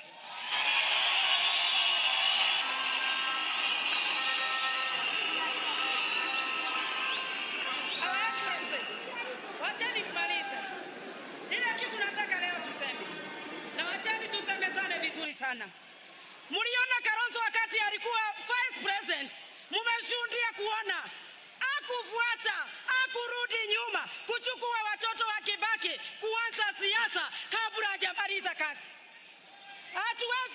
kufurahia mtu aliacha siasa 2017 akaanza Uhuru akiteseka na watoto, akiteseka na kazi, alafu anakuja kusema kuna Uhuru bado tutachukua. Sasa nitakwambia leo, nikiona baba hapa, naona mambo ni sawa. Nikiona baba, nataka kusema, najua baba, neno yako moja ni Kalonzo Tosa, na story tumalizie hapa na safari tuende. Ukisema hivyo baba, uchaguzi umeisha. Ukisema Kalonzo Tosha, na mbarikiwe.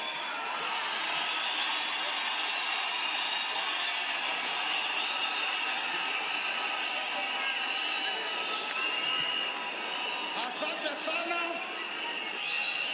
Dear delegates, sasa ningependa kumkaribisha mwenyekiti wa chama na deputy party leader na secretary general wa chama, kwa sababu kazi yangu imeisha, ili wamzindue kiongozi flag bearer wa chama cha Wiper, alafu kutoka pale ndio atatuitia wale viongozi wengine. Mimi nimefika hapo. Mungu awabariki. Asanteni sana kwa kuwa watulivu na kwa kupiga shangwe na vigelegele. Thank you very much.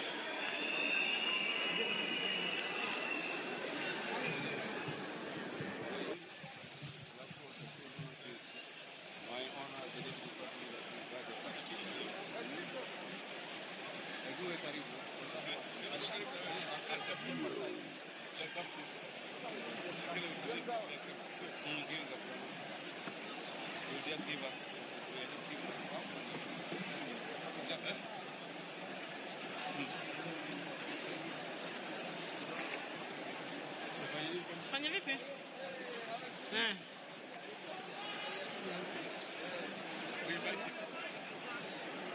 Acheza naye.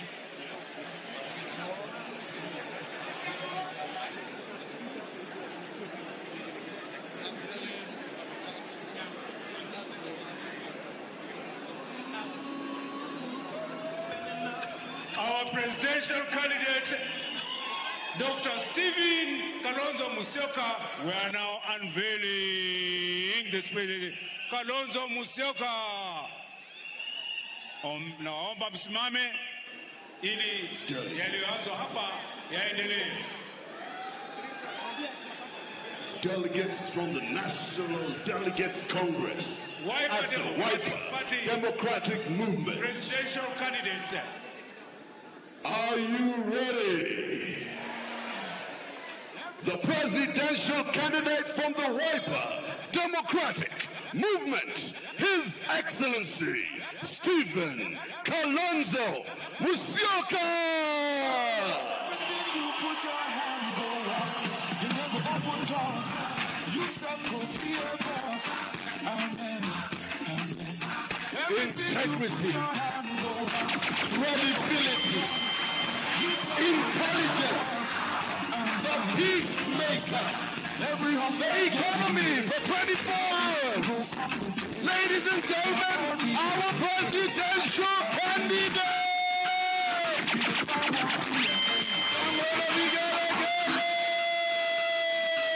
Stephen Kalonzo Musyoka.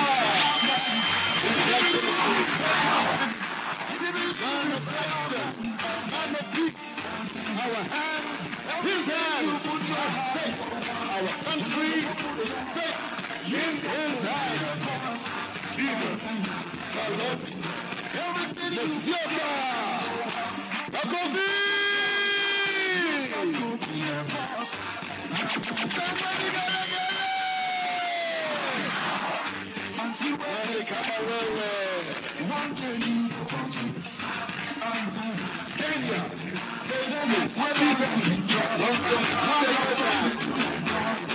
One day you go Kenya. Go to school and the peace that knows how to build and economy. 24 hours. Everything you put your hand on. You Everything you put your hand to. His Excellency, Speaker Kalonzo Musyoka!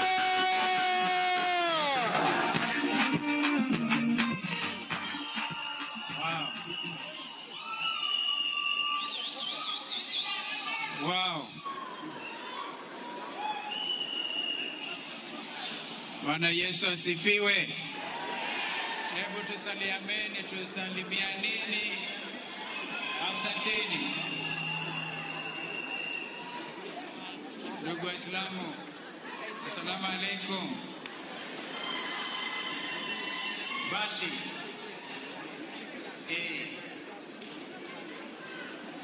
kweli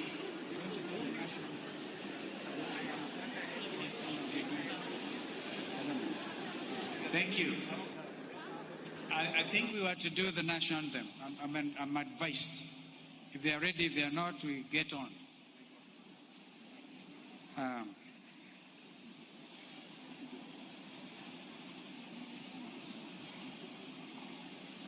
Thank you. Basi naomba zote tusimame ili tupate wimbo wa taifa.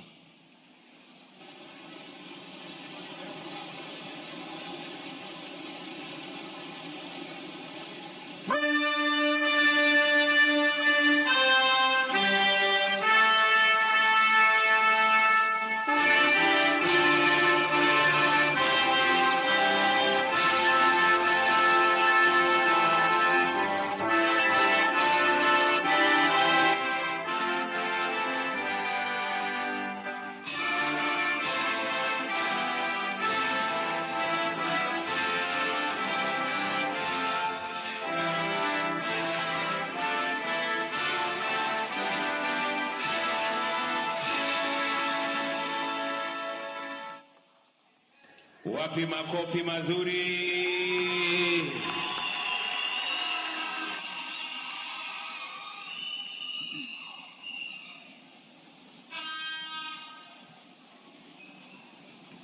Ndugu wenzangu, viongozi wa wanachama tofauti katika nchi yetu, ndugu Raila Amolo Odinga wa ODM, ndugu Gideon Moi wa KANU, ndugu Wycliffe Musalia Mudavadi ANC, ndugu Cyrus Jirongo United Party, ndugu Eta Ford Kenya. I don't know whether our sister mother managed to come on behalf of the Mount Kenya Unity Forum na wengine viongozi, ndugu viongozi wa makanisa mbalimbali, and we are so grateful to God that you actually honored our invitation. I want to ask that the clergy, please, including the senior ones, stand yet again in recognition of God's grace and wonderful mercies today. We need to give them a big clap. Their presence here does debunk a myth that the church can be compromised. We thank God for each one of you. Tafadhalini mketi. I would also want to take this time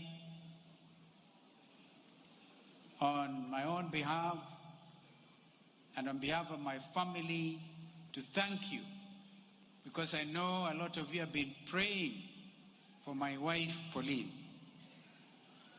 Pauline, as you know, has been indisposed, but I know that a miracle is around the corner.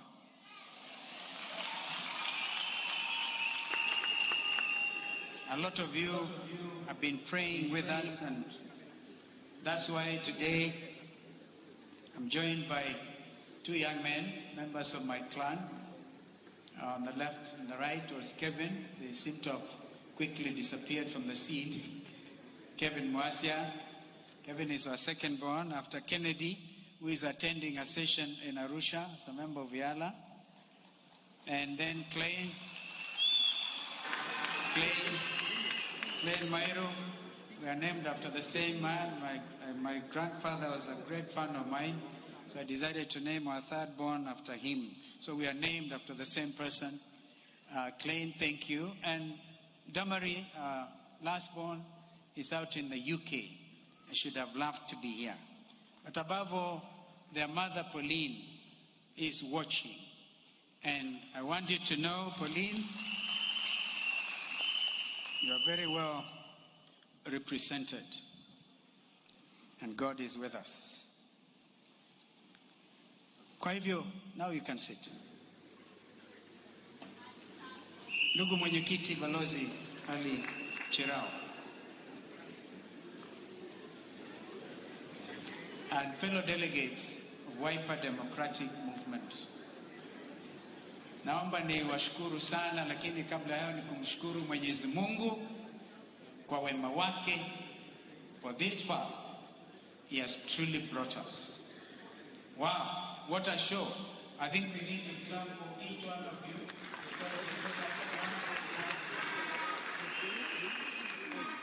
I also want to thank our international friends who have come and members from the diplomatic corps who have also been.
For the presidency of the Republic of Kenya in August, indeed August 9, 2022, general election. I'm very proud of my party. I'm very proud to be a party leader of this party, which has now come of age, the Wiper Democratic Movement. This afternoon, you have shown every Kenyan a party that is at heart Kenyan in spirit and truth. You have demonstrated the values and ethos of collective responsibility and inclusivity and of our party, our affairs. Our party surely lives and breathes the words of service be our honest endeavor. Fellow countrymen, as president, and here I go, I will unify this country. And I mean unify this country. My life, my strength, and service has always been dedicated towards ensuring that we have a better tomorrow than today by uniting our people with the spirit of Undugu. You all know I call my brothers,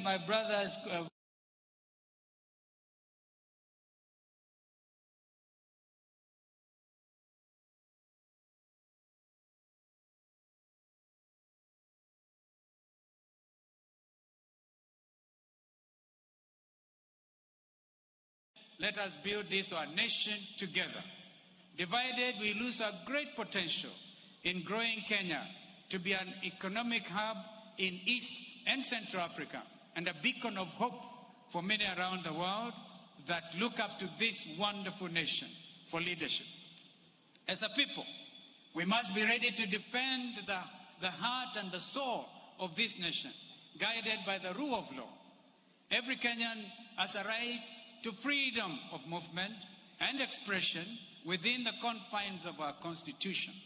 No citizen should have their rights abused by law enforcement agencies that seek to take power into their own hands. Rest assured that a Kalonzo presidency will enable people to freely thrive and prosper and be proud to be Kenyan.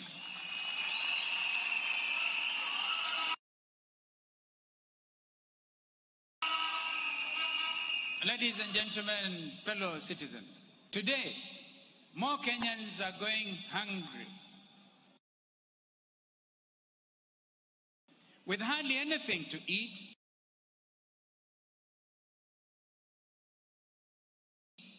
many Kenyans struggle to barely earn 200 shillings a day to feed themselves and their families. The unemployment rate has peaked at one of the highest points, beyond 6.6%.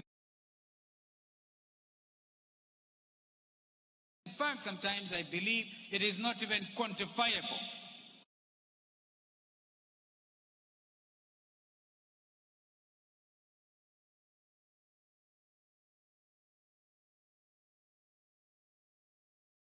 To talk about unemployment in our country. Theft of public funds and corruption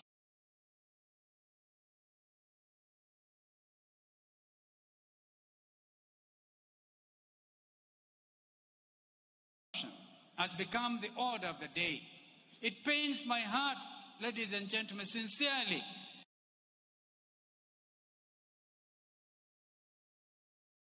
to see Kenya in this sad state of affairs. Our nation is impoverished because of extremely burdensome debts triggered by overzealous corruption, the likes of which we have never seen before. As a result, our youth have lost confidence in their government and hope in the future. Thieves, I repeat, thieves are brazenly running around the country masquerading as saviors while crucifying our children's future at the altar of corruption. Fellow Kenyans, when I was vice president, I said I would do a bit of chest thumping today, and please forgive me. When I was vice president under President Mwai Kibaki, the nation underwent a period of tremendous growth and transformation. Jobs were created at an unprecedented rate with accompanying levels of record economic growth. Indeed, those were the days when there was plenty within our borders.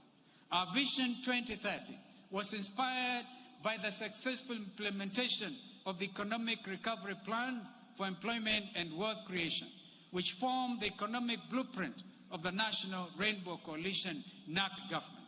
This was when we transformed a paltry 1% growth rate in 2002 to an impressive 7% growth rate within just 5 years. It was, ladies and gentlemen, during this period that our government initiated the free compulsory primary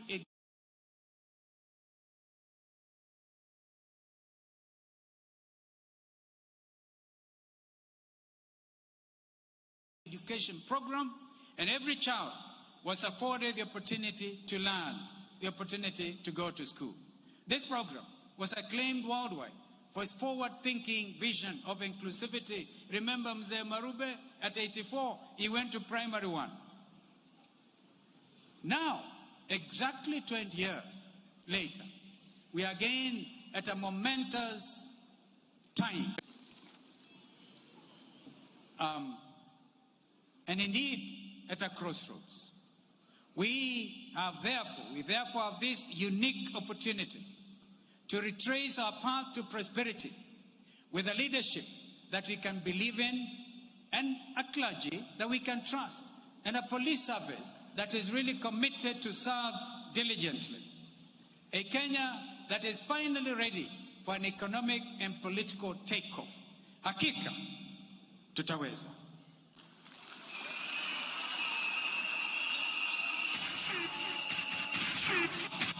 Ladies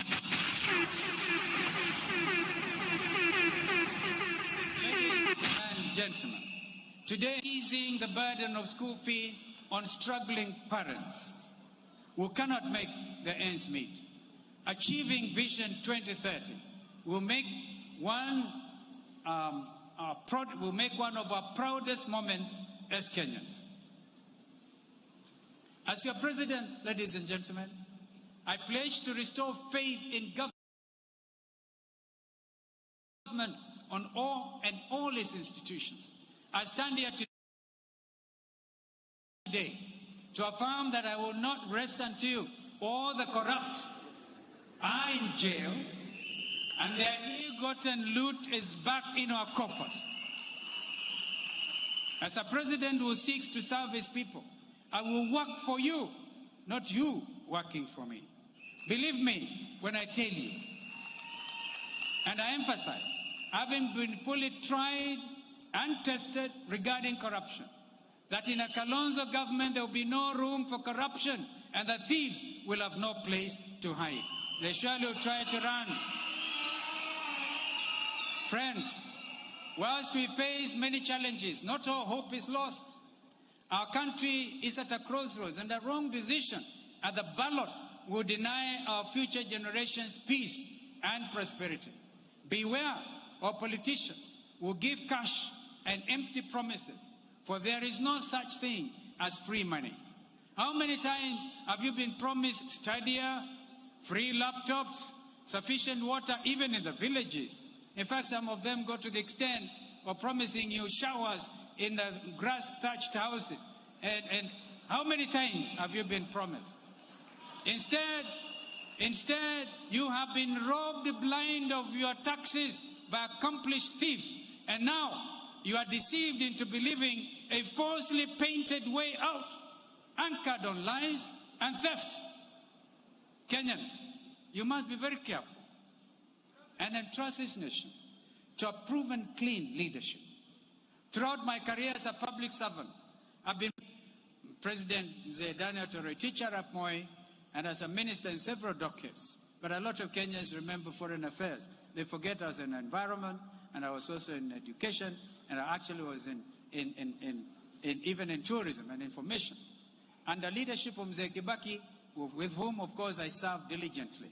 Therefore, ladies and gentlemen, I can confidently stand here before you today, having been tried and tested, pressed down, and oozing with experience. Does that sound biblical, ladies and gentlemen? Country to greater heights. Fellow countrymen, allow me therefore to project my proposition for the future to you. As a Wiper Democratic Movement leader, let me speak about sustainable economic models that everyone can relate to.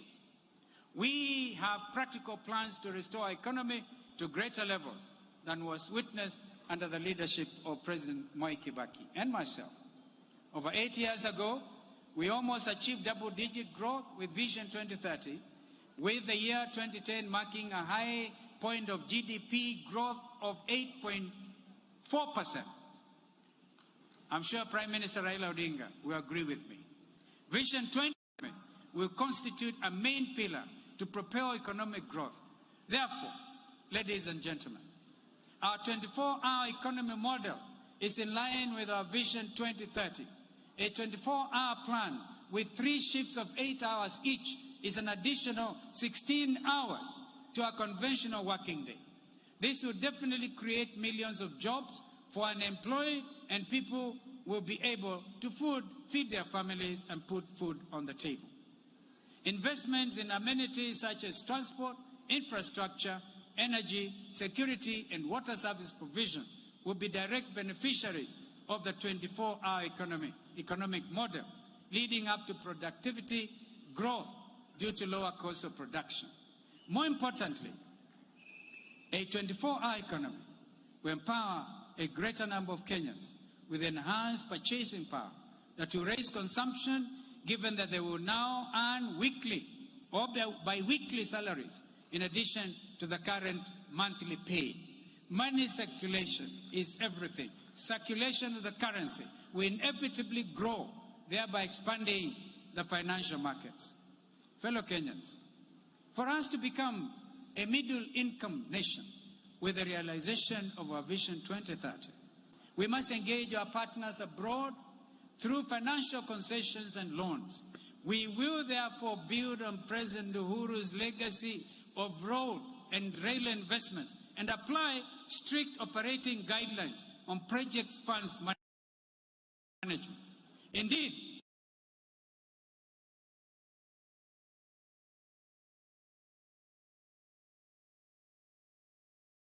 a shining example of a PPP, what is commonly referred to as private-public partnership, is in the ongoing Nairobi Expressway, where work has been operating on a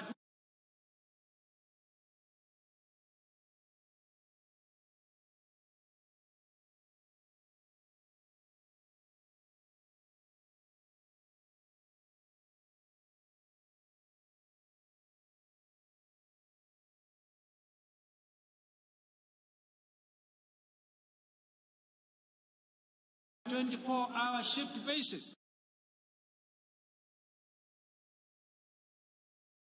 This is why it is moving as fast as we can all see. That is therefore an appropriate model. The president has managed to drive the nation forward regardless of political machinations ongoing around him. There are great examples around the world where hashtag 24-hour economy model has been successfully implemented. The United Kingdom capital, London, employs almost 1 million people under this plan, earning the city over £70 billion annually. Australia's city of Sydney, on a 24-hour economic model, employs over 200,000 people with $30 billion injected into the local economy. Ladies and gentlemen, believe me when I tell you that when we implement the 24-hour economy in Kenya, we will grow our economy to similar levels.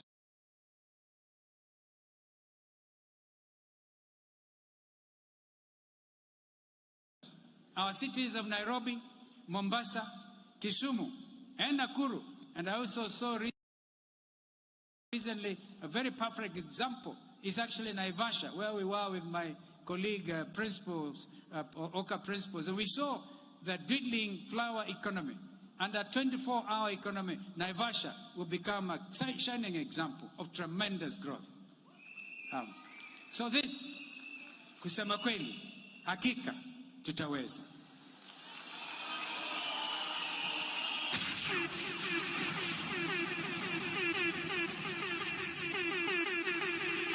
Fellow Kenyans, allow me to address the issue of high taxation, public debt, mismanagement, and finally, the dragon of corruption, which must be slain. The World Bank recommends that governments balance goals such as increased revenue mobilization, growth, and reduced compliance costs with ensuring that the tax system is fair and equitable. Prudent economic management does not call for higher taxation as a tool for economic growth or as a means to solve public debt repayment.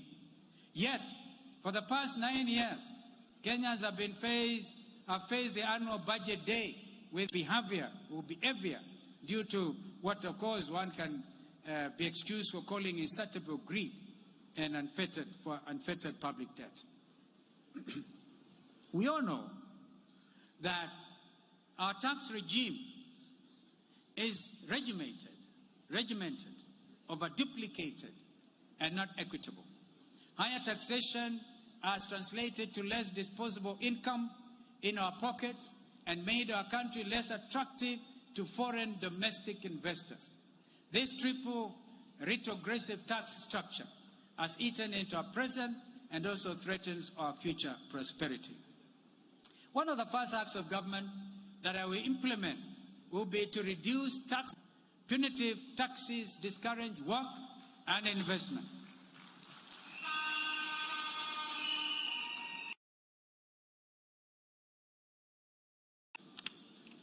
We cannot, ladies and gentlemen, expect to grow the economy by taxing an already overburdened population.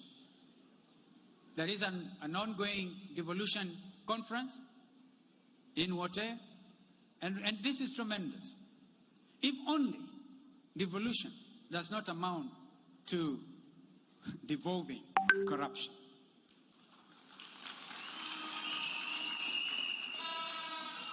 I want to stop at that.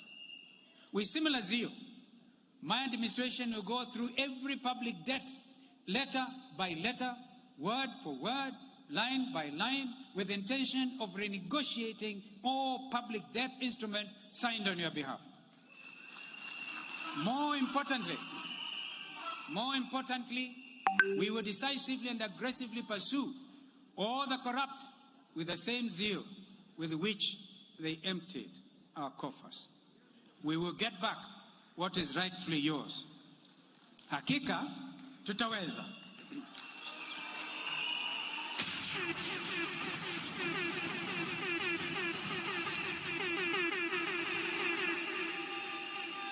We will use, will be an occurrence 50%. We will, of course, work with the experts to see that. But you can see the commitment with which you are addressing this matter of taxation. Because Kenyans are the most overtaxed people in the world. You are paying rags, munalipa zingine kwa market, on market days, gavana anataka zake, ukivuka mpaka kutoka Garissa kuja Mwingi, Kitui, unalipa pale. Ukitaka Kitui County kuingia Machakos County, unalipa ya county pale. Ukitoka pale kuingia Kiambu pale upande wa Golipa, unalipa county ya Kiambu. Ukiingia Nairobi unalipa. Kenyans are amazing. You are overburdened with taxation. We are going to do something about it.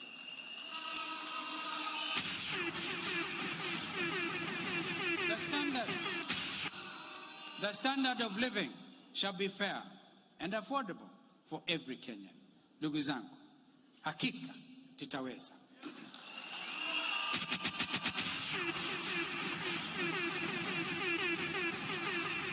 Now, fellow delegates, I stand before you this afternoon as an example of what access to education truly means. Indeed, I know I'm not alone in this historic auditorium when it comes to having had the fortune to be educated at the university level, perhaps at the postgraduate level, and to be still talking about basic access to education, primary and secondary for all. 2 decades since I could call myself a part of the youth should not be part of our present day conversation. Let me be very clear for the avoidance of doubt.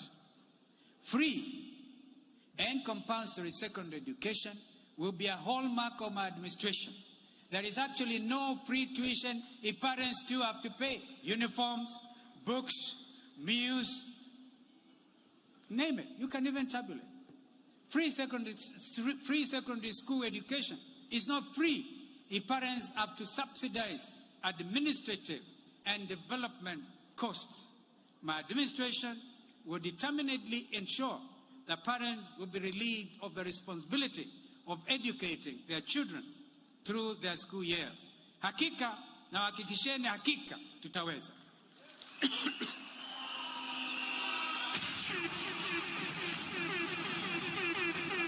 Fellow Kenyans, I will further seek to reform the current structure of the Higher Education Loans Board to allow students to access grants once more. We will also free the access to internet by the provision of free data. Under my administration, there will be inclusivity. Living standards for students will improve considerably. Back to the golden days of boom. Remember? Boom. No more paying for textbooks and no more cooking in bedrooms, because this is not keeping with university standards. Because the mess hall is poorly staffed and offers even low quality food. Comrades shall eat, study, and live in decent conditions. Hakika.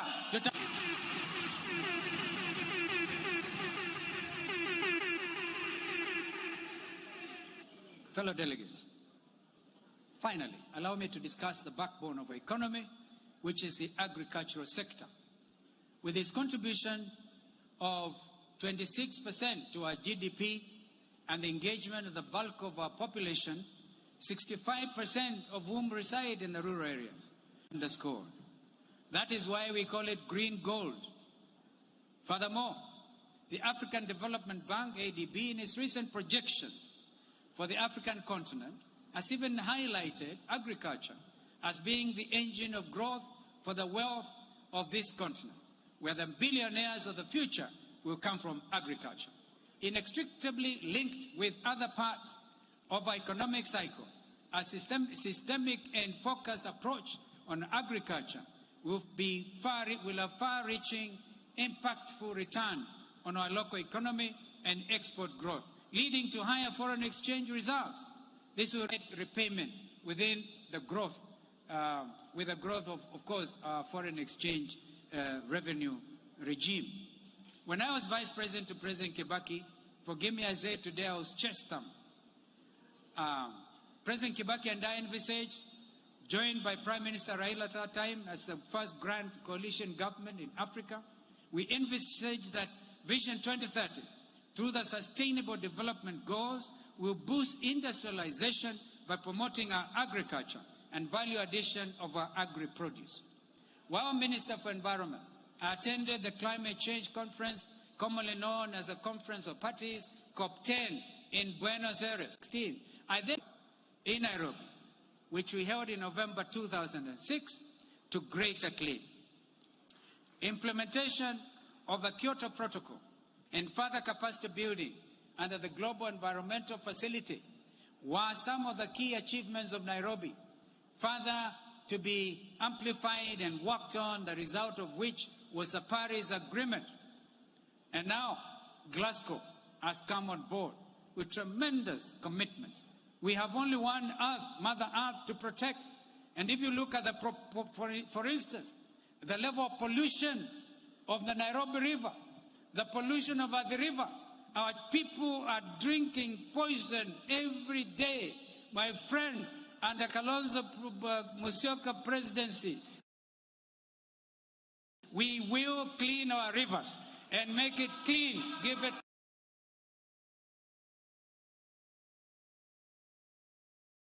give our people clean drinking water.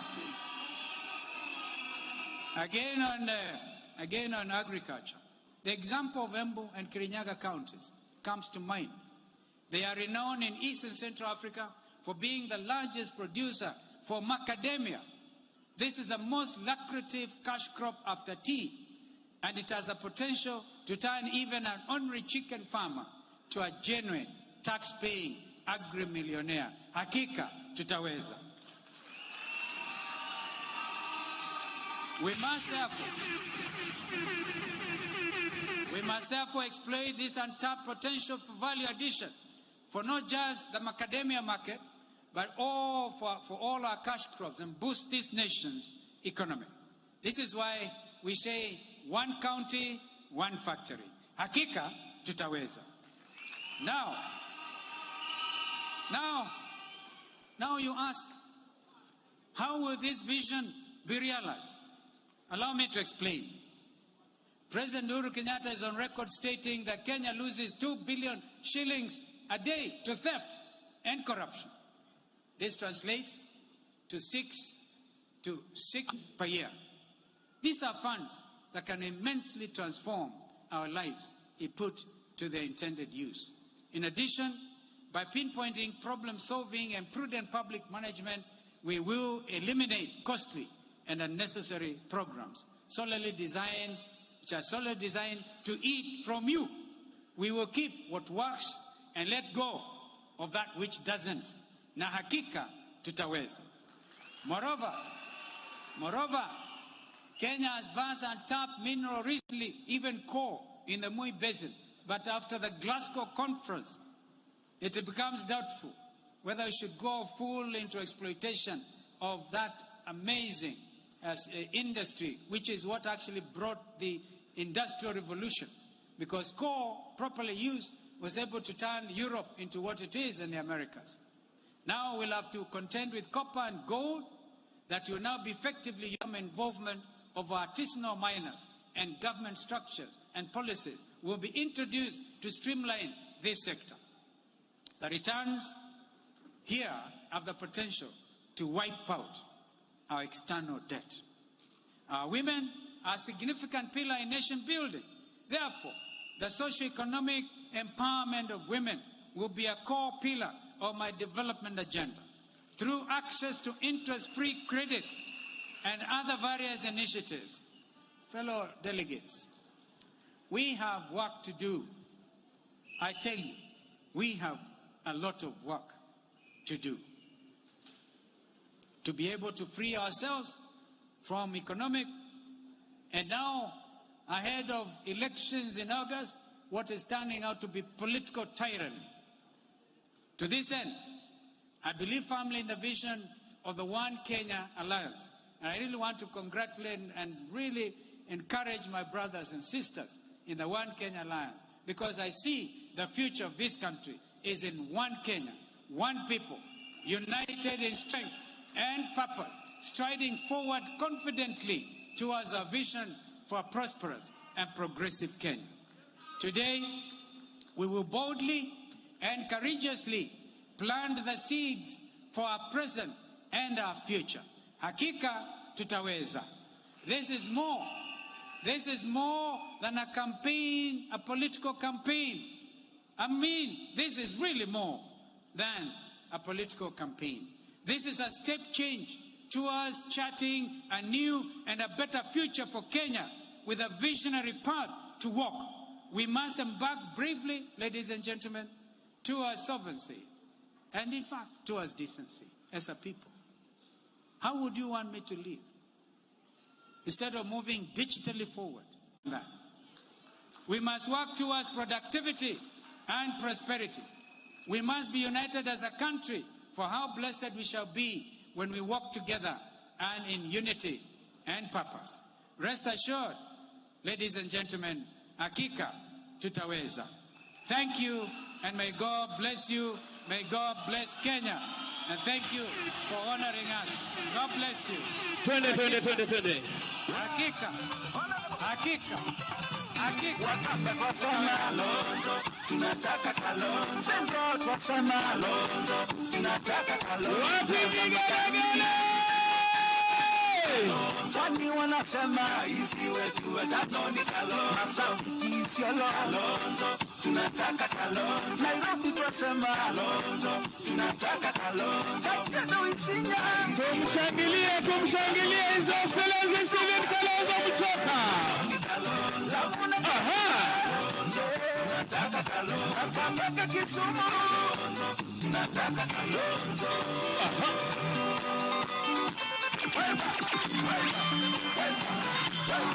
Wale Profesa Kaloki, sapota mkubwa wa Patricia. Wapi shangwe na vigelegele? Isi wetu watano ni Kalonzo. Wamama waimba. Isi wetu watano ni Kalonzo. Boda boda wasema. Tunataka Kalonzo. Wanabiashara wasema. Tunataka Kalonzo. Wakulima wasema.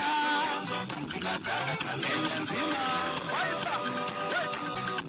Honorable Stephen Kalonzo Musyoka, kiongozi mwenye busara, amekuja kwa mataifa, amekuja kwa Kenya,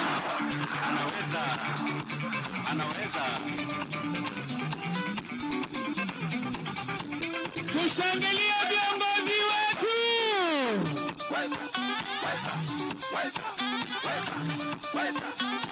Tuko naye. Makamene.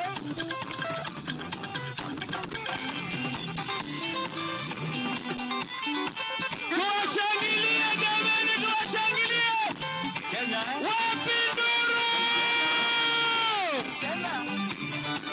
Hakika tutaweza. Na wepa.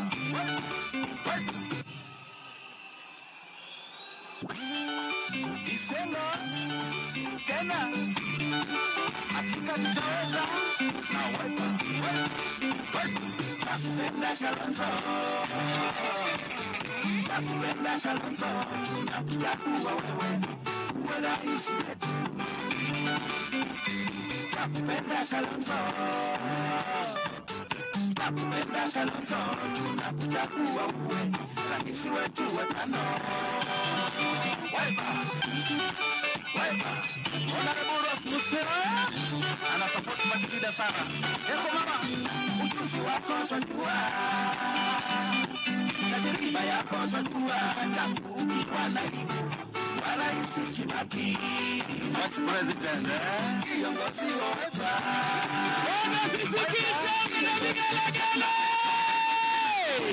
Kiongozi wako ni shwari. Party leader, unapenda wa mama. Watoto pia wazee na vijana unasukali. Kiongozi mwenye huruma. MC Kedi, manifesto yako ni sawa. Nakutambua. Uchumi kuimarisha masaa 24. Kuinua maisha yetu. Masomo pia ya bure. Watoto wasome bure. Primary mpaka chuo. Jikulu twapeleka.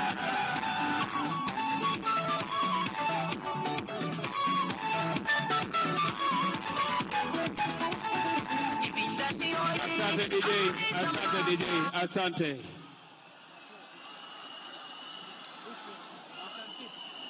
Tuendelee, tusiendelee? Basi ukiona pale kwa jukwaa tuko na party leaders na His Excellency atawaalika ili waweze kuwasalimia. Mko tayari? Wapi shangwe na vigelegele? Over to you, sir.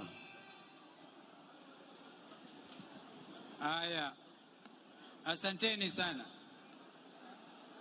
Mimi naona leo tumebarikiwa sana. Ukiangalia ni kama inji pamoja iko hapa. Ni kweli si kweli? Si Kenya yote iko hapa? Na kwa sababu lazima kuwe na wapinzani, because hiyo ndio hali yetu ya kikatiba. Lakini kusema kweli, Kenya iko hapa Kasarani leo.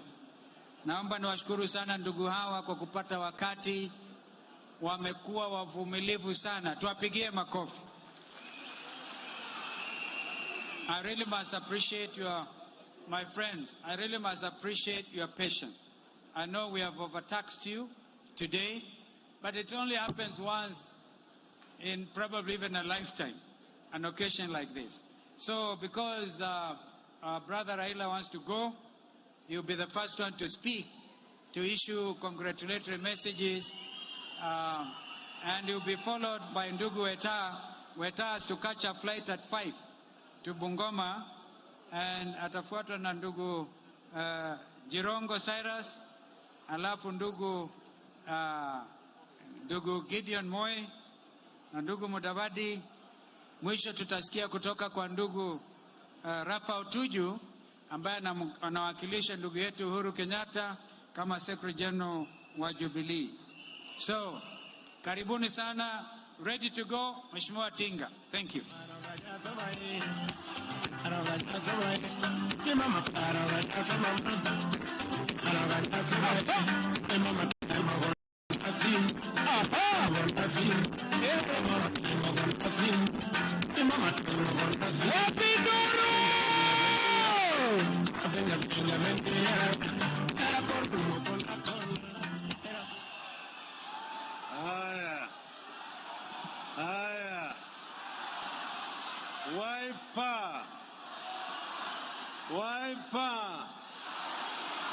Wiper. Asanteni sana. Wana Wiper hamjambo? Asanteni sana. Ndugu yangu Stephen Kalonzo Musyoka.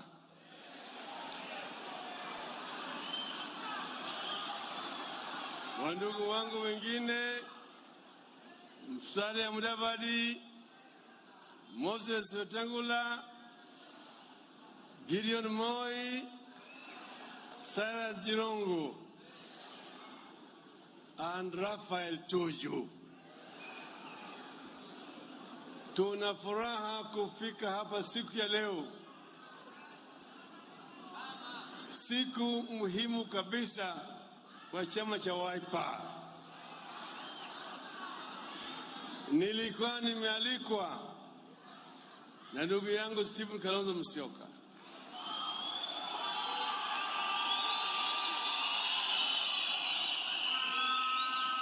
Alinipigia simu akaniambia chama cha Wiper iko na kongamano kubwa hapa Kasarani. Leo hii mimi ningekuwa kule Makueni kwa ile kongamano ya magavaners, lakini nikabadilisha, badala ya kwenda leo nikaenda jana ili niweze kuwa na nafasi kuja hapa. Ninaona wengine wanabweka kwa sababu gani Raila amealikwa hapa. Raila na Kalonzo ni mandugu.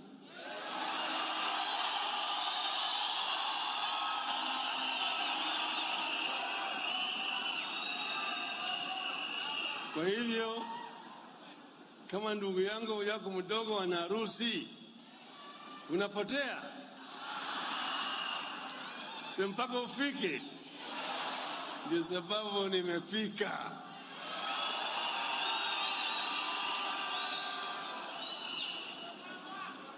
Na furaha yangu nikaona hii kongamano imefika hapa, matayarisho vile watu wamekuja hapa imenifurahisha kabisa. Hii inaonyesha kwamba system yetu kama Wakenya inafanya kazi. Katiba yetu mpya